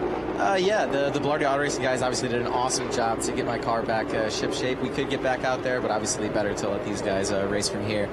We had a really good start, got a little loose in the middle of 1 and 2, and that gave pretty much the rest of the field a run on me, so I fell back a ways. And then getting into 3 and 4, I was on the outside, and Shelby got loose, and I could see him getting loose. And when I tried to check up to go down, my car was loose, and there was somebody at the bottom of me, so I couldn't go low either, and I just ended up kind of sliding up into him and then backwards into the wall after that. So tough way to not even really start the day or end the day there. That was rough. Yeah, it certainly was. Thanks for your time. Thanks, guys. Yeah, a rough one for Aaron Tealitz. Obviously had a quick car. All the Bilardi Auto Racing cars have been quick this weekend, but not so for that young driver, but certainly some many great years of auto racing for that Aaron Tealitz driver down the road. Working our 3rd full course caution here at Gateway Motorsports Park. This is the Indy Lights series presented by Cooper Tires on the Advanced Auto Parts IndyCar Radio Network. My name is Nick Yeoman. Happy to be joined by Davey Hamilton here in the booth. Davey, we talked about it. Rob mentioned right at the beginning of the show that we anticipated some good racing, and this has certainly lived up to the expectations. We've seen a lot of the guys, the fast guys, able to charge from the back of the field. It's put on a good show here. Yeah, without a doubt. And I just seen one of Keizer's crew guys go out to the pit wall. Keizer came down low, and he was inspecting his car, so I'm not sure if maybe a tire's going down or there could be some damage, but it looks like he's coming in maybe for a left rear tire going down, and that could explain wide. No, that's his DePero. teammate, That's his teammate coming in. So, it'd be good to talk to his crew just to make sure everything's okay. And at the very least, this could be a roll of the dice for DePero if they decide to change tires. If we can get this race restarted, he may be a guy that can charge to the front of the field. Yeah, you never know, because it just depends on how many laps. I guess that was DePero they were looking at. Yep, his teammate. So just depending on how many laps, it's 10 to go right now. Man, there may only be a couple laps left once this mess gets cleaned up down there in turns 1 and 2 with 3 cars being stacked up there. It's taking them a little while to clean up the mess. So who knows? This could even finish under checker, to be honest with you, or under yellow. We'll see. Rob Howden, tell us about the changes we saw to Nicholas DePero's car. Yeah, guys, just rolled in here and went straight front tires. That was it. Didn't do the rears, actually did the fronts. But we're going red flag here right now, guys. An issue. But again, just to update you, DePero, just the front tires. I'll see if I can have a look at the tire itself, but just fronts for Nico DePero. Davey Hamilton, you like that call? Red flag, give all the folks here that made their way at the Gateway a good chance to see a run to the finish? If I'm Urrutia and Pedrohita, no. I'd go, but as a fan, and you know what? You won this thing. I think Urrutia has this thing well in hand, but you know, you like to see the race keep. You hate red flags sometimes, but hey, it's a benefit for some, a disadvantage for others. So, but the best, it's this. Look at all the people in the grandstands today. Just fabulous how many people. And look at the traffic on the outside still coming in. It's just a great job promoting this race. A lot of people here. So these fans in the stands, they want to see this thing in and under green. And I'm going to speculate. I'm going to guess that the problem over there in turn 2 is we saw Boat and Rickers get hooked together. And I imagine that's going to take some hardware for the folks in the Homatro safety team to get those cars pulled apart, which would have taken way more longer than 10 laps of caution. They were stuck. Like you said, it actually pierced the back of Boat's car, and it was like one car. They would not pull apart from each other. So we'll see how the safety crew is going to have to do a little work, maybe even take the nose off of one of those cars to get them untangled. Mark Janes, I'm keeping your spot warm for now here in the booth, but you've got a bird's eye view as you are amongst, I'm guessing, thousands and thousands of new friends here in the St. Louis area. What a crowd here at Gateway Motorsports Park. More and more coming in as we speak, Nick. We look out to the interstate system off of the distance above turn number 2, and it is double filed all the way in from both directions coming into the racetrack. It wraps into the entrance and all the way around turns 3 and 4 to our rear as we look at the skyline of the city of St. Louis and the fabulous iconic Gateway Arch. We see the parking lots continue to fill up. Thousands of fans milling in the village below, listening to music and the entertainment, grabbing their favorite souvenirs, and also sampling the wares of those providing the great food here tonight. Just a fabulous atmosphere and a job well done. It's been 364 days plus in the making for these folks, but if initial indications give us any idea, we're in for one whale of a night. And congratulations to all of the folks here at Gateway Motorsports Park and the Bommarito Auto Group. Job well done. The Verizon IndyCar Series and racing as a whole, open wheel variety, is alive and well in the great city of St. Louis. Mark Janes, while I've got you, let's talk a little bit about the main event. You will have the call of the Bommarito Automotive Group 500 here at Gateway Motorsports Park. Will Power picked up career pole number 50 yesterday. He's got some pretty hungry teammates, though, all around him to start this race. All 4 of those Team Penske cars are going to make up the front 2 rows, have a shot still to win the Verizon IndyCar Series Championship. Well, 40-some-odd points separate the top 5. Will Power the furthest back of those 5, some 41 points back. And Graham Rahal mathematically eligible at 74 points back. More than that are mathematically eligible, but it's a big mountain for them to climb. But to be perfectly honest with you, Nick, I think if I'm the rest of the field, the one guy that concerns me the most is your pole sitter. Let's face it, sometimes Lady Luck smiles upon you. She did just that for Will Power at Pocono, coming back from an unbelievable set of circumstances to dominate and win that race. He backs it up by knocking his teammate off the pole in qualifying last night. And I think Will Power has the jaw locked in his quest for another championship. It would be his second. He may be the favorite tonight here at Gateway. So that, of course, is coming up. The main event of the evening, the Bommarito Automotive Group 500, presented by Valvoline here at Gateway Motorsports Park. Work continues to clean up the accident, 3-car accident in turn number 2. We see one of those cars lifted up on a crane being taken off the racetrack down the back straightaway. Let's get a check-in with a couple of our pit reporters, Rob Howden and Michael Young. Done a great job tonight. Rob Howden, keeping an eye, taking a look at some of the tires down there on these cars. Of course, all of these teams run Cooper Tires, the title sponsor of this series. Yeah, we're obviously in a red flag situation, so while the teams can't actually physically touch the car, they can inspect. They are diving all over looking at the tires on these cars, and that's because there was an issue with Nico DePero. That tire issue he had actually delaminated some of the tire. Big chunks right out of the middle of one of the front tires. They, of course, had to bring him in and made the changes. So everybody kind of knows that's happening right now. They're all looking at the tires, and both Michael Young and I walking up the entire length of the pit lane here with all the cars. Everybody else, to me, Michael Young, seems like they're in pretty good shape.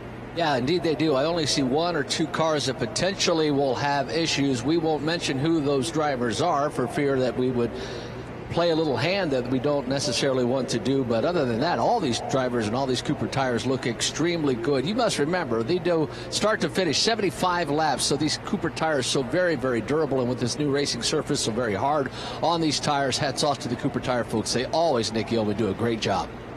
So, again, working a red flag here with 9 laps to go for those die-hard IndyCar, Indy Lights fans that have been paying attention to this championship all season long. Just 1 race remaining after this, and Kyle Keizer came into this weekend, the driver running in the 6th position in that green and white number 18 for Juncos Racing. He had a chance to clinch the championship if he left with a 34-point advantage. As of right now, it is only 27. That would be good enough, Davey Hamilton, to win him the championship, but he would have to start the race at Watkins Glen. I know ultimately those guys would love to be able to celebrate tonight, but just hasn't seemed like it's been in the cards for Kyle Keizer. Yeah, as I say, don't ever celebrate until it happens. You never know. He's going to start that race. We're pretty positive of it, but you never know. Does that transporter have a problem get there? Who knows, right? So it's 27 points right now in the lead. He's pretty much got the thing locked up, but would he like to gain a spot or 2 right now and really lock it up? Absolutely, but we'll just see what happens on this restart, because as we were watching, Herta was the one pressuring him more than he was pressuring the car in front of him, Clement DeMello. Well, this morning after qualifying, we talked to the young driver from California who, as we talked about, may be just a week away from winning his first Indy Lights championship, and we asked him to take us with him in the cockpit on a lap around this fantastic racetrack here at Gateway Motorsports Park. Yeah, so coming to start-finish, car's probably somewhere middle of the road. You start tracking back right about the start-finish line, setting up for turn 1. You're going to enter turn 1 pretty high. It's tightest corner on the track, so you want to come in as high as you can, hold it up there for a while, and then swing it down pretty hard. You got a lot of banking through 1 and 2. Apex right around the middle of the corner. You can only hold it there for a second because the car wants to push out. So you're probably tracking up really quick. Wall's coming at you quick, so you got to stay in it.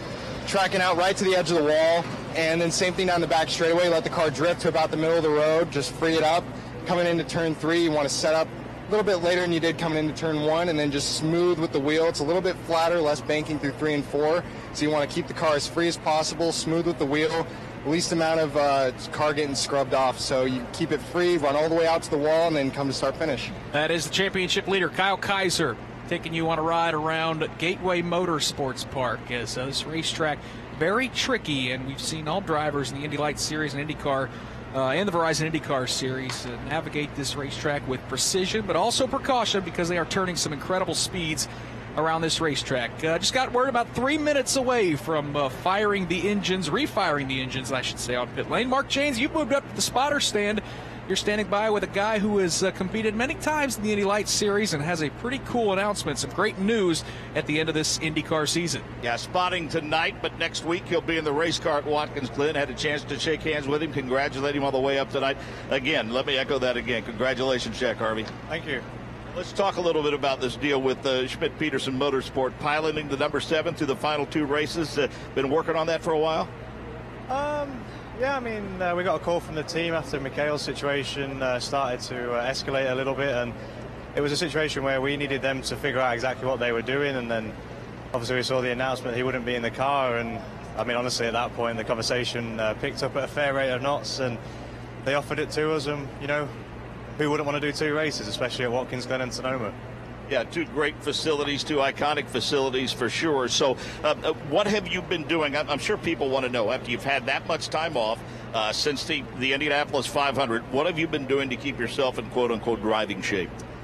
I mean, honestly, just do the usual stuff. I've been obviously in the gym doing a lot of reaction training. I've still been at all the tracks. I've been coaching Neil Alberico this year, and gutted for him that the race ended like that today. And I mean, honestly, trying to stay as race ready as possible is quite tough when you're not in the car, but I feel ready for the opportunity. I've got to thank the team for giving it to me, my primary sponsors in SiriusXM and AutoNation. We're just going to go and try and do the best results we can. Let's talk a little bit about this race. Keizer, you've been in a points championship battle before. Little pressure. He could have wrapped it up tonight, but doesn't look like that's going to happen. Yeah, I mean, if I was Keizer, I wouldn't be putting myself under pressure to wrap it up here. He can drive a sensible race and go to the Glen with a comfortable lead. I think that'll be my mindset. I've been on the receiving end of it, not going very well, but I wish all the guys the best of luck today. A lot of folks very happy for you. We're among those. Good luck. Thank you very much. Jack Harvey. Jack Harvey will get to compete in the final 2 Verizon IndyCar Series races for Schmidt-Peterson Motorsports at Watkins Glen and Sonoma. That's down the road, though, Davey. We've still got quite a bit of racing tonight, though. 9 laps to go. We're about to fire the engines here momentarily for this Indy Lights Series race presented by Cooper Tires. When we go back to green, going to have 2 laps to get those cars back up to speed before we see the green flag. Both of those laps will be counted, so we're looking at about 6 or 7 lap shootout here at Gateway Motorsports Park. Yeah, which is enough. I mean, they're going to lay it down. It's going to be a close race right down to the end, I'll guarantee it, and not just for the lead, but all the way down through the field. We still have 11 cars on track right now, and in 11th, it's Shelby Blackstop. He's a lap down, but DePero in 10th, he's on that lead lap. You know, from 1st to 10th, it's going to be a shootout. Rob Howden, how about the thoughts of the car owner for Kyle Keizer as, again, they are moments away from putting themselves in position to just need to start the final race at Watkins Glen to win this championship? Ricardo Yoko's Kyle Keizer looked really good out of the box, went to second. I was thinking, you know what, running around third, he might clinch this championship here. He's fallen back a little bit. They were able to eat him up a bit, but right now, still in a good position to essentially go to Watkins Glen, and all you're going to have to do is just start the race. Yeah, but still 8 laps to go, so we see what happened. The car, I think, is a little bit difficult to drive in the last 10 laps. Probably this maybe help us, maybe not, who knows. So we'll see what happens. I mean, he's doing a great job no matter what happens. I think he showed the potential he has, and I'm very happy for him, and for the whole team, because we're doing an amazing job this year. Are you on the radio telling him that, just reminding him that he doesn't need to really perform? All he's got to do is put a good effort in, get another top 10, and you're going to go to Watkins Glen with a shot at the title. Yeah, exactly. And also we have great spotters, and we have a plan, so everything is smooth and nice, and we are executing what we have.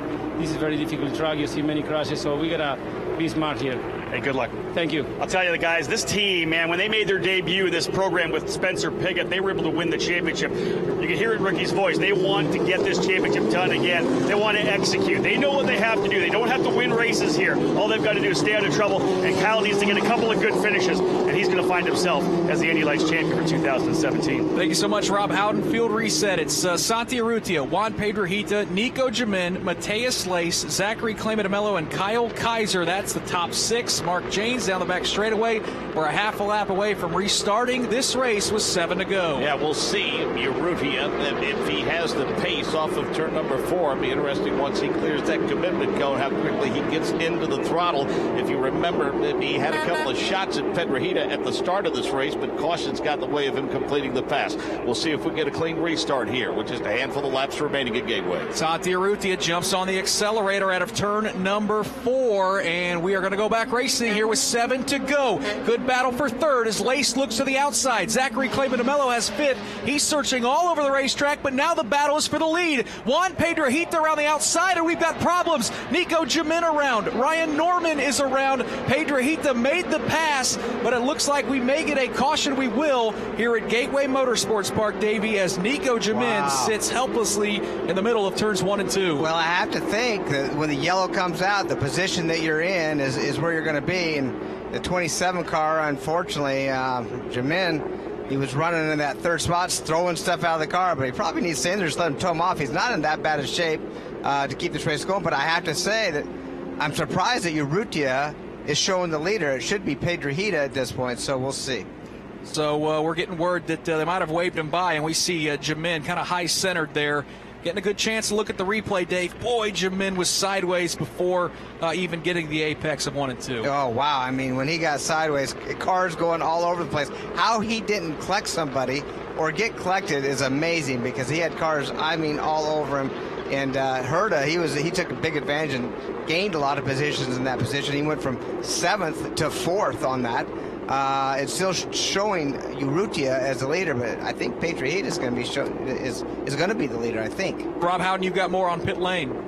Yeah, as they roll by here, Nick, I can see the flag stand, the starter up there actually waving him by, telling Pedrohita to go ahead of Urrutia. So he actually did that, I believe, on the racetrack already. They were waving him from pit lane, but again, just amazing, the replay. We saw that. What evasive maneuver for Zachary Clement and DeMello as well, not to get collected, and then almost into Kyle Keizer as well. I'm still standing here with the Juncos team. Guys, they were jumping up in the air like just, I couldn't believe what happened. They all settled each other down when they saw that Kyle was able to make it through cleanly. Yeah, that could have very easily been maybe a 4 or 5 car accident, because I don't know how Jamin didn't sideswipe Mateus Lace in third. And then as Rob talked about, Clement DeMello got sideways. Ryan Norman got, he spun and somehow saved it. It was a crash, but it didn't happen. So it was amazing that, like we said, he didn't collect somebody or somebody didn't collect him. Now, they got the car off the strips. They should be able to fire him up, but he's unbuckled, threw his head pads out, stuff. But the car doesn't really look that damaged. So we'll see what happens here with Pedrohita leading this thing.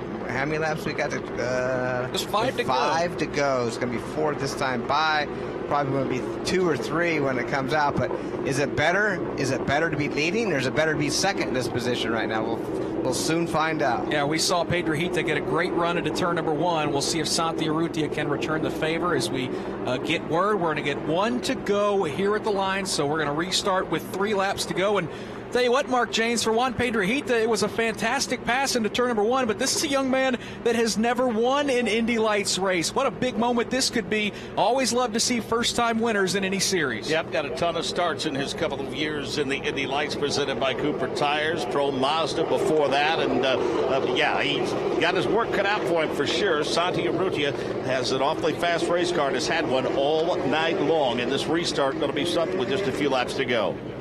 So again, we will restart with 3 to go here at Gateway Motorsports Park. This is the Indy Lights Series presented by Cooper Tires. Let's get a quick update from Michael Young on pit lane. Yeah, guys, I've been watching Mateus Lace, and it looked like his left rear might be going down. All of a sudden, we have some activity in this Carlin pit. They're grabbing a tire. We may see Mateus Lace come to pit lane. We'll keep our eye out for that. Yeah, that wouldn't surprise me, because as Jamin walked that car up the racetrack, it got awful tight there in turn 2.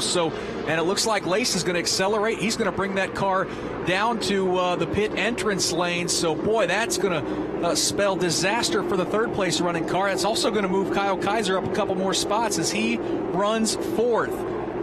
Out of turn number 4, we're going to see the restart. Juan Pedrohita to the inside. He'll get a good run out of turn number 4 to see the green flag. Fans jump to their feet, Mark Janes, as Pedrohita is going to lead him into turn number 1. Kyle Keizer looks like he's taking a look to the outside of Colton Herta. Car got out of sorts. Herta pulls away. Urrutia with a strong run through 1 and 2. He is right to the rear of the car of Pedrohita. Looks for some room to the high side. Now finds some room to the bottom. They go side by side into 3. They are going to go side by side through turn 3. Juan Pedrohita on the outside. Santi Urrutia on the inside. Can he make it stick out of turn 4? He will. Pedrohita's got a good run side by side. 2 to go into turn number 1. Bang wheels at the start-finish line. And it looked for now as though Pedrohita has a bit of an advantage. Now he has to lift a little bit to the high side. That allows Urrutia to get the advantage off of turn number 2. Urrutia will then snake his way, nearly put the left sides in the grass, trying to defend Juan Pedrohita. Pedrohita about a car length behind through turns 3 and 4. Here they come out of turn number 4. They're going to see the white flag. It's Santi Urrutia, the driver from Uruguay, trying to hold on. Colton Herta is entertaining getting involved in this battle, but it's Santi Urrutia into turn number 1. Really moves to the bottom of the racetrack to disrupt the air. That allows him to pull out from Pedrohita to about 10 car lengths. Looking pretty good for Santi Urrutia as he enters turn number 3. What a pass, what a drive for the driver from Uruguay, Santi Urrutia, through turns 3. Out of turn number 4, he's going to see the checkered flag, and the driver from Uruguay is going to win here at Gateway Motorsports Park. He'll take Brian Bellardi's organization to victory lane as Juan Pedrohita comes home in 2nd. Colton Herta finishes 3rd, and Kyle Keizer finishes 4th. He's going to leave here with a 31-point advantage. Not enough to clinch the championship, but Davey, those guys are going to celebrate. All they have to do is start the race at Watkins Glen, and the title is theirs. Yeah, I think it was at 33 to absolutely clinch it. It's at 31, so it's all but done at this point right now. They're celebrating down there for sure, but what a great run. Urrutia and Pedrohita, what a great back-and-forth run. They both respect each other, both gave each other a good, clean day. That was was fun to watch. Yeah, that was some miraculous, unbelievable side-by-side action as those drivers went wheel to wheel all the way around this racetrack. And, boy, I thought Pedro Heat, I thought he got a great run on him down the back straightaway when Urrutia moved down and put the left sides in the grass. Thought we were going to have an issue. But, boy, that driver, Santi Urrutia, we know how quick he is, how competitive he is. This is a big win for him to pick up a win on an oval like Gateway. Yeah, and one thing it did do is, like I say, the championship's pretty much out of reach, though he's second in the championship and can get it done, but it's almost impossible. But what he did, he's 8 points ahead of Colton Herta now in that second position. So Santi Urrutia takes that car to victory lane here at Gateway Motorsports Park. We will hear from him momentarily. The rest of the field makes their way down to pit lane after a fantastic 75-lap event here at Gateway Motorsports Park. It's Santi Urrutia, your winner. Juan Pedrojita comes home with a great finish, a career-best second for that driver. I know he's going to be disappointed to not win, but he drove a great race, leading 46 laps. Colton Herta with a nice third-place finish, a very quiet third place for the second-generation driver. Again, Kyle Keizer doesn't clinch the championship, but he comes home in fourth. And by starting the race at Watkins Glen, the title is his. Nicholas DePero, his teammate, finishes fifth. So a nice double top five for Juncos Racing. Zachary Claimbadmello comes home in sixth. Dalton Kellett finishes in the seventh position. Ryan Norman comes home in eighth. Shelby Blackstock finishes ninth. Mateus Lace with that flat tire had to pit late. He comes home in the 10th position. Nico Jamin is 11th. Neil Alberico finishes 12th. Garth Rickers 13th. Chad Boat 14th. And Aaron Telitz 15th. Michael Young, all he's got to do, answer the green flag at Watkins Glen. You're standing by with the guy who is going to win the 2017 Indy Lights Championship. Just got a hug from Jim Leo of Pitt Fit. Spencer Pickett down here giving him his hug as well. All you have to do, Kyle Keizer, is start the race at Watkins Glen, and you'll be the 2017 Indy Lights champion. Don't get sick in the next week, okay? Yes, I'm definitely going to make sure I'm healthy, playing it safe, make sure we qualify for that race. I don't want to celebrate too much because it's not officially over, but this is amazing. Those last few laps, I was just trying to bring it in. We had a really close call on the outside, so I'm really happy with the team. Struggled a little bit maybe at the end. Tire pressures got a little high, but I think that restart was really good. I'm over the moon right now, but like I said, it feels a little weird because it's not official. You had second for a little while. Santi got back around you to take that second position back. Then you fell back, and it looked like you struggled a little bit. It had to have been very tense. There's a lot on the line here, and they gave you everything you wanted out there today. Absolutely. Everybody raced me really clean, which I expect from a series at this level. So hands down to the competition. They raced me really well, and these guys are really good in this series. So chicken soup, orange juice, and plenty of water. Absolutely. We'll see you next week in Watkins Glen. There's Kyle Keizer, guys. That's going to be a fun week leading up to it, Davey, knowing that the championship is going to be his. And a hard-earned, he has been so consistent, had a great week in Toronto where he swept a couple races. That's the weekend that I think we're going to look to is when he won this event, as we see Santi Urrutia celebrating in victory lane. We'll hear from him momentarily. But for Kyle Keizer, just a great season, and he is certainly one of these drivers we've been keeping an eye on for a few years. He seems like he has what it takes to race in the Verizon IndyCar Series, and he's going to get that chance. Yeah, he's definitely going to get that chance. He's been here a couple of years, done, as you said, a great job. He's taking it in stride. He's trying not to celebrate, but he is celebrating because it's all a bit done right now. And congratulations to all these guys up front here, man. What a fantastic shootout today. Fun race to cover. So, of course, this is the Indy Lights Series presented by Cooper Tires. These are your future Verizon IndyCar Series drivers as they work their way up. A lot of these drivers all kind of range from 18 to 23 years old, all with dreams of racing in the Verizon IndyCar Series and competing in the Bommarito Automotive Group 500 coming up a little bit later as the sun starts to set here in the St. Louis metro area. Good shot of the arch there, Davey. It's a fabulous city, and I know race fans that call St. Louis home, awful excited to see racing return here to Gateway. Well, and all you got to do is look out the window and look at the crowd, and the car's still jamming into this place. So such a pleasure to be back here, and this track and the sponsors and everybody that put this together. What a great job. And you can tell they wanted it because it's been promoted properly. And this IndyCar Series is the best race in the country. So it's good for all of us to be together here. Juan Pedrojita, Michael Young, comes home with a career-best second-place finish. I don't even know what to ask or say to you, Juan. You were so close. Got the lead with 2 to go, and then he got you again. Walk us through that day. That was a tough one for you. It was a tough day, man. I think we both had an extraordinary car. My car was better to 3 and 4, but he was really good to 1 and 2.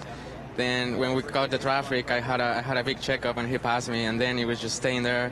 Then the crazy restarts started, and I knew at the restart I was going to have a good one, and I went for it. I went on the outside. I didn't think it's going to stick, but I wanted to win so badly, I just went for it. And then at the end, man, it was so close. I don't even want to say it. I'm sad, but I gotta thank all the Team Pelfrey guys because they worked so hard and they deserve this. Well, I tell you, nobody can take anything away from you today. That was one heck of a run, and congratulations on second place. Yeah, thank you, and again, thanks for all my Team Pelfrey guys. I love them. They've been with me on tough times like this year, and it's good to have something for them. Wow, it's a good run for him. Juan Pedrojita comes home second. Rob Howden, you're with our winner. I'll tell you, Michael, we got a very happy guy down here right now. Santiago Urrutia, congratulations. I know you wanted to win this championship, but you had to come here and you had to win, and that's what you did. Congratulations. What a race. Back and forth with Juan Pedrojita at the end. Give me your thoughts on winning here at Gateway. Yeah, I mean, it was good. I think the Valari guys gave me a really fast car. They make this race very easy. I know I wasn't that fast on the straight, but I was really good and strong on turn 1 and 2. So I know the restart was about to be difficult, and that happened. I mean, Juan passed me, and then, I had only one chance to pass him, that it was right after the restart.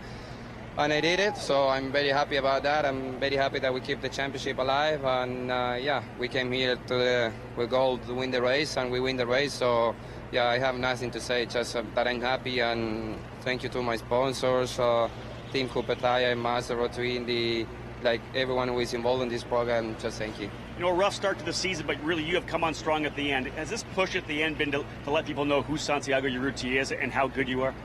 Well, I never give up, I don't come from Uruguay to give up at the middle of the championship. Probably a lot of people say that I was gone right at the middle of the season, but that wasn't true. I just keep working, keep doing myself, working every day to make myself better and everything, and here we are. We keep the championship alive. We took the win, and the last 3 races we win 2. So now we got to win at Watkins Glen, and if we keep this pace, I think it's going to be fine. Congratulations. Thank you very much. Santi Urrutia, Nick Yeoman, a very impressive young man, and certainly has stepped it up here over the second half of the season. Santi Urrutia, your winner in Indy Lights, presented by Cooper Tires here at Gateway Motorsports Park. Juan Pedrojita finished second. Colton Herta is third. And then, of course, the big news, Kyle Keizer comes home fourth. We'll just have to start the final race of the season next week at Watkins Glen. And the title is his. Davey Hamilton, great racing in the Indy Lights series. And one more to go as we've got 500 kilometers here at Gateway for the Verizon IndyCars. Yeah, and it's going to be an exciting night, Nick. I mean, the IndyCar guys broke the track record, flirting with that 190 mile an hour and mark, and these guys are going to be bullet faster on here. But I have to say, how exciting of an Indy Lights race was that, coming down to right down to the checkered flag. Urrutia, it's hard to get emotion out of him, but he's happy right now, obviously. Pedrojita, what a great run for him and those teams. It's a single car team, which is the only single car team here, so hats off to that entire Pelfrey team. And then Colton Herta and Keizer, those are guys that we're used to seeing up front. They come home third and fourth, so no surprise. So that's going to do it for Indy Lights coverage. Coming up about an hour from now at 8 o'clock Central Time, Mark Janes and the entire crew will rejoin you for live coverage of the Bommarito Automotive Group 500 Verizon IndyCar Series, as they've got just 3 races remaining to crown a champion in an ultra-tight race. Fantastic job by Michael Young and Rob Howden down on pit lane. A big thank you to all the folks behind the scenes back in Indianapolis, Chris Pollock and Paul Levitt, Rick Evans, Wally Levitt, Mark Janes, Davey Hamilton. My name's Nick Yeoman. We'll talk to you about in an hour for live coverage of the Verizon IndyCar Series here at Gateway Motorsports Park.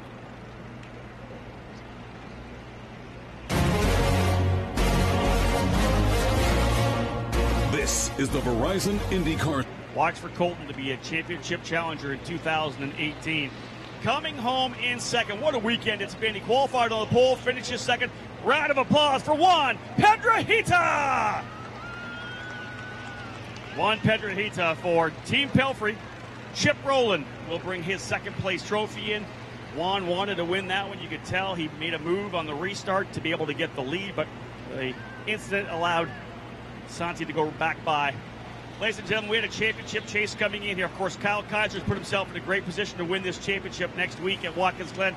The driver who got the job done today needed to win, and he did it. He had to do it, and he did it, ladies and gentlemen. A huge round of applause. My winner here at Gateway, Santi Urrutia! Santiago Urrutia for Velarde Auto Racing, the winner, and to bring the trophy in, Davey Rowland will bring his first place trophy in. Another victory for Santi. An incredible job for the young driver from Uruguay. Extreme talent, hoping to see him in the Verizon IndyCar Series next year. Incredible run by all three of these drivers. So much talent in this Indy Lights Series. You saw it. They put on a show for you here. The second race of the three here this weekend. One more time in the grandstands. Let's hear you for my podium here. Santi Urrutia with the win. Juan Pedrahita second. And Colton Herta in third.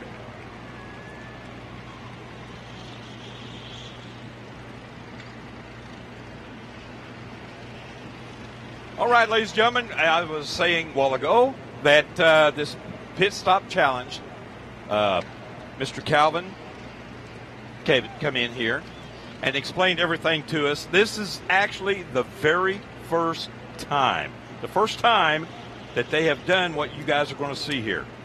And once again, just something added to you, the race fans, to enjoy this evening here at Gateway Motorsports Park. All teams will be a part of the pit stop challenge. As you can see, the cars already have their pit stalls assigned. And what's going to happen? Every other car will go out and make a lap, and they will have 3 chances to be timed. What they have to do, though, to receive a time is change all 4 tires, okay? That's what they will do. The pit crew will change them, but, you know, they might simulate a wing adjustment. You know, that's good too, but that will not count toward the time that they will receive on this pit stop challenge. So it will be in 2 groups, and they will have a 5-minute period to get the 3 stops made. They can change it all 3 times, and the faster of the 3, that will be their official time on this challenge. Or they might just want to do it 1 time, and that will be the official time for this pit stop challenge. Okay, I know that's probably clear as mud, but it's very, very simple. Each car will have 3 attempts to receive a time to change 4 tires.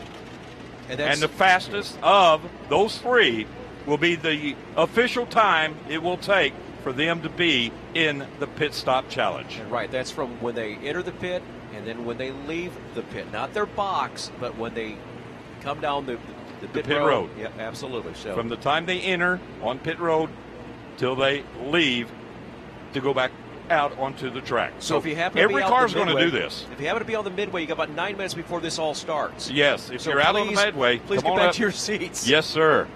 Hey, this is going to be really good, really good. And once again, we'll let you know who has the best time after the first group and after the second group, and then we'll announce the winner, and that driver and team will receive some awards and driver introductions. So we'll keep you informed on what's going on with that. But sit back and enjoy this. If you happen to be out in the grandstand or out in the midway, head on back to your seats in the grandstand. This all starts in about another 7 minutes. And once again, it is something very spectacular. This is the first time they're doing it, so you get a chance to see something very new, and it's all happening for you at the Bommarito Automotive Group 500 here at Gateway Motorsports Park. And we will also let you know that the IndyCar will be doing the timing up here in race control. Kurt, after the first session is done, he will give us the name and the time of the first group, the fastest in the first group. So it will take just a little bit of time for this to be done before we send out the second group.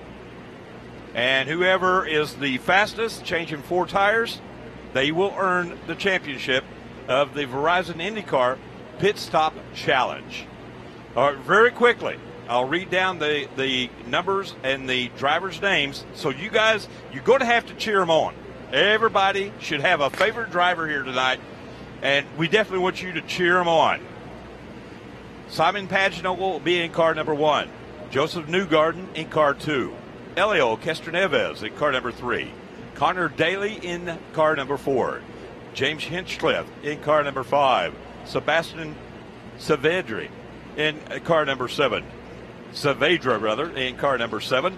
Max Chilton in car number 8. Scott Dixon in car number 9.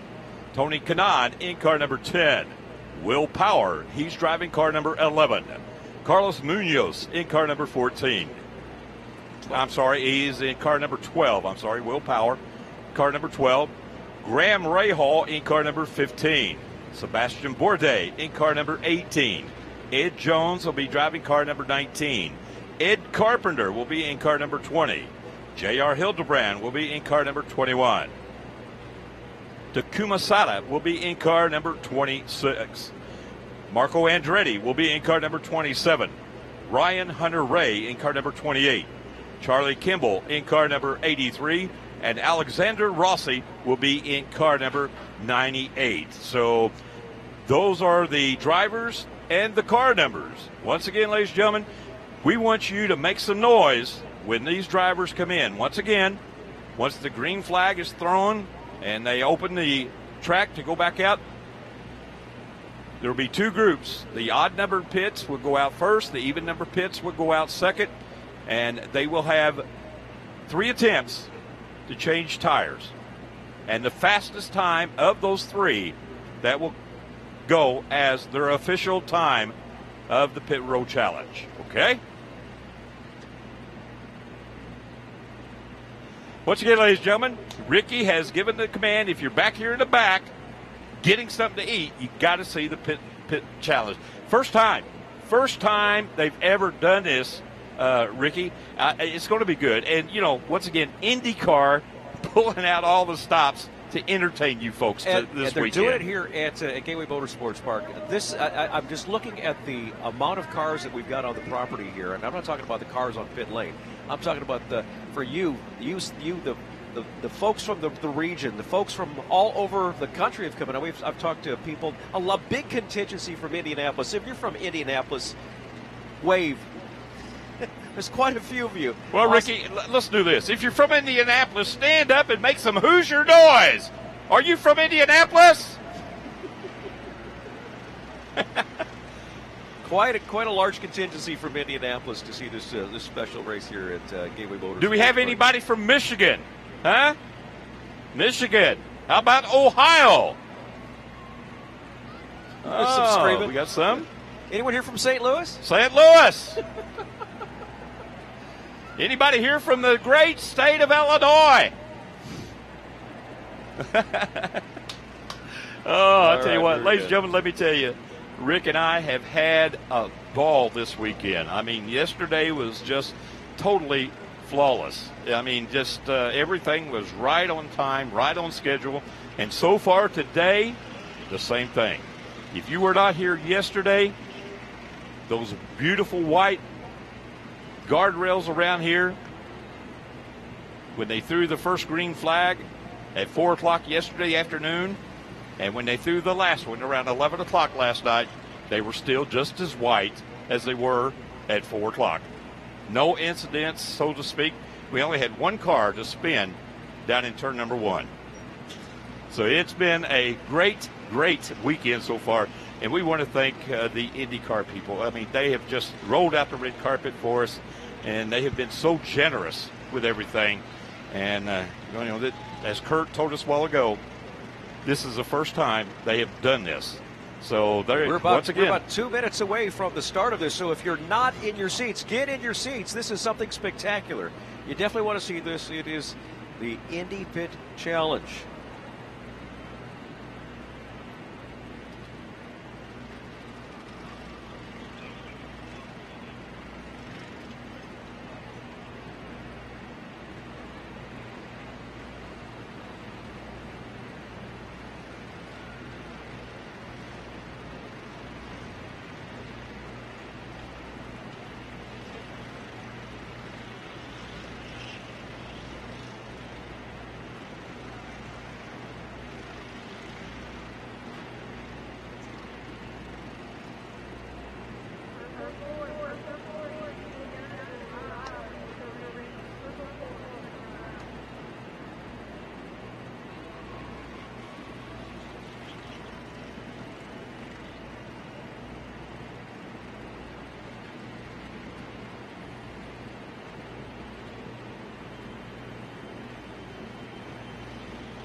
Well, ladies and gentlemen, you can see that first group. Once again, don't forget, the time starts, pit in, stops when they leave the pit area. So that first group of the two are out on the track right now. Remember, folks, they can change all 3 times if they want to. But the fastest time will be their official time for this pit stop competition. Now, I'll try to get to some numbers when they come down in front of us.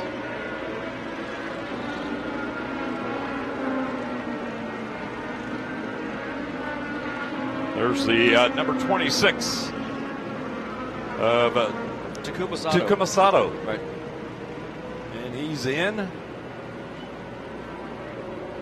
Will Powers out there. He's in. They're changing tires on Hitchcliffe's in.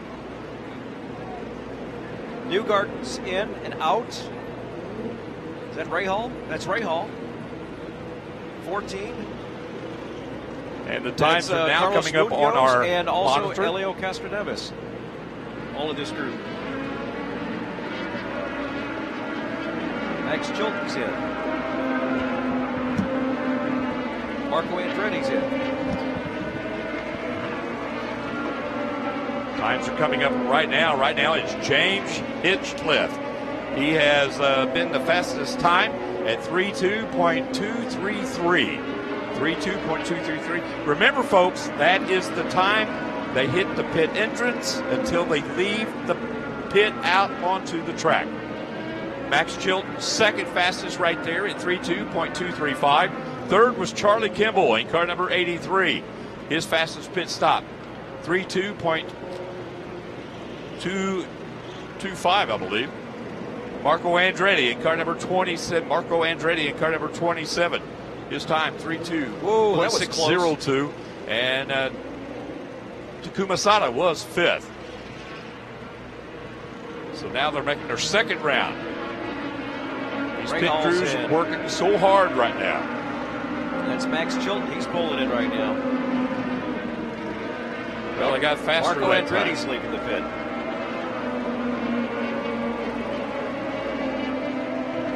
Well, that time it was James Hinchcliffe, the Hitchman, at 31.162. Max Chilton, second quickest that time at 31.450. Third quick, Charlie Kimball, with a time of 31.434. Elio Castroneves in car number 3. His time that time was 32.342. And Will Power in car number 12. He turns in your fifth fastest time on that second stop at 32.415.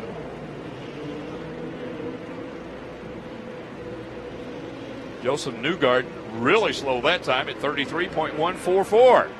So a little bit of pressure. Now this is the third and final stop for this group of cars. This is the third and final stop for these cars. Chilton is in. Andretti's leaving. Who's coming in? Here we go. Once again, the Hitchman. He is currently fastest, and it looks like Max Chilton now. 31.157. Takuma Sato's coming in. Will Power's coming in.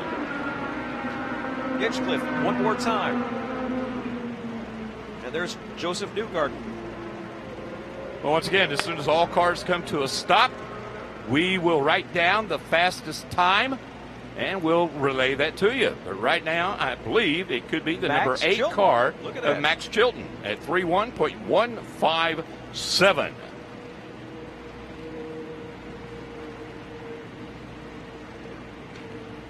The accumulative time of all 3 stops was 1 minute, 34 seconds, 8.431 thousandths of a second. So Max Chilton, I believe, was the fastest in that group. So once again, that will conclude the first group. The second group, they'll do the same thing.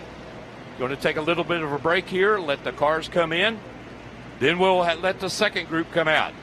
So once again, here's the way it will be run down this time. Max Chilton in car number 8, 31.157. James Hinchcliffe in car number 5 at 31.162. Charlie Kimball car number 83 at 13.434. Takuma Sada, car number 26 at 32.036.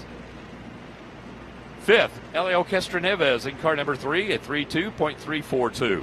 Sixth, Will Power in car number 12 at 32.152. Seventh, Carlos Munoz in car number 14 at 32.001. Eighth, Marco Andretti in car number 27 at 32.002. Ninth, car number 15, Graham Rahal at 32.933. 10th, Ed Carpenter in car number 20 at 33.137. And 11th of the 11 that went out was the number 2 of Joseph Newgarden at 33.144. Yeah, the next. That was the rundown of the first group. Second group out right now to make their first of 3 pit stops. Once again, ladies and gentlemen, I don't hear you cheering out there. Come on. Let's get behind these pit crews. They work on adrenaline just like anybody else. You make some noise for them, and they are going to definitely turn the wick up and change those 4 tires. Here comes Simon Pagano and Connor Daly. Sebastian Saavedra is coming in. Scott Dixon's coming in. There's Tony Kanaan coming in. Carlos Munoz coming in. Ed Jones. These are all simulated pit stops. They will be coming in at the speed limit of pit road. Once again, remind you that the time will start when they enter the pit area and stop when they leave the pit area. Sebastian Saavedra leaving the pits now. And there goes number 18. Whoa, that was close. Connor Daly and the number 21 car, J.R. Hildebrand, leaving the pits. There goes the DHL car of Ryan Hunter-Ray. Right now, Max Chilton, he is the fastest at 31.157. Ryan Hunter-Ray in this group comes in 5th fastest at 32.235, or 233 rather. So Ryan Hunter-Ray is the fastest in this group. Now it's Scott Dixon in car number 9. He currently turns in the 4th fastest time at 31.752. 31.752. Still, the time to beat is 31.157. 31.157. And now Tony Kanaan just turns in the fastest time at 30.993. Chilton will drop down to 2nd. Hitchcliffe 3rd. Kimball 4th. And Scott Dixon now will be trying to make his 2nd stop. We'll see if that crew can pick it up. His first stop was 31.752, but Tony Kanaan and his crew doing a fantastic job.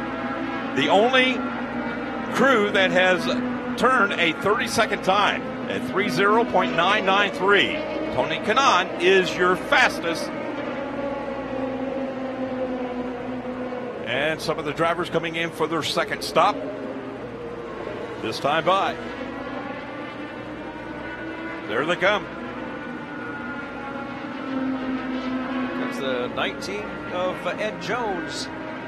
And out goes the number 7 of Sebastian Saavedra. He's heading back out.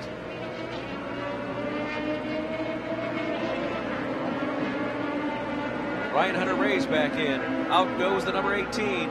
Out goes Connor Daly, the number 4 car. Alexander Rossi turning in the 8th fastest in this group. So right now the first group is showing supremacy of the 2nd group. Now Sebastian Saavedra is now up to 2nd fastest at 31.117. Sebastian Saavedra is currently 2nd fastest. Ryan Hunter-Ray 6th. And now Scott Dixon on his 2nd stop. He will move up the ladder to 2nd quick now at 31.033. Is still Tony Kanaan, your fastest, at 30.993. Scott Dixon is currently 2nd. He's still got one more stop to make So the pressure will be on Scott Dixon or Sebastian Saavedra. Can that crew outdo the 30.993? It could be Scott Dixon. It could be Sebastian Saavedra. And here they come.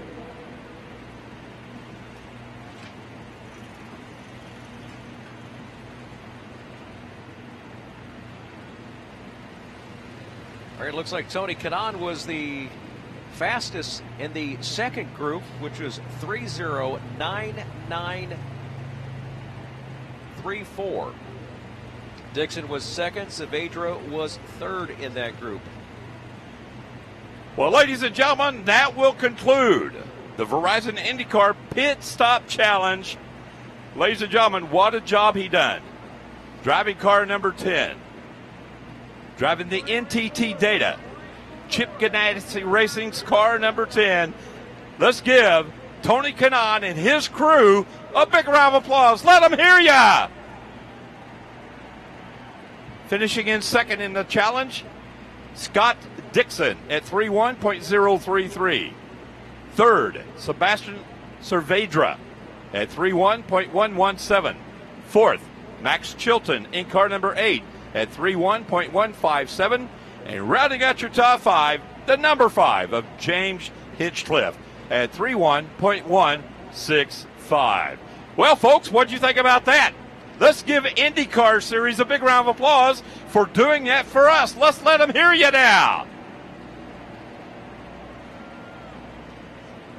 And they will be on stage. They will get their awards during the driver introductions.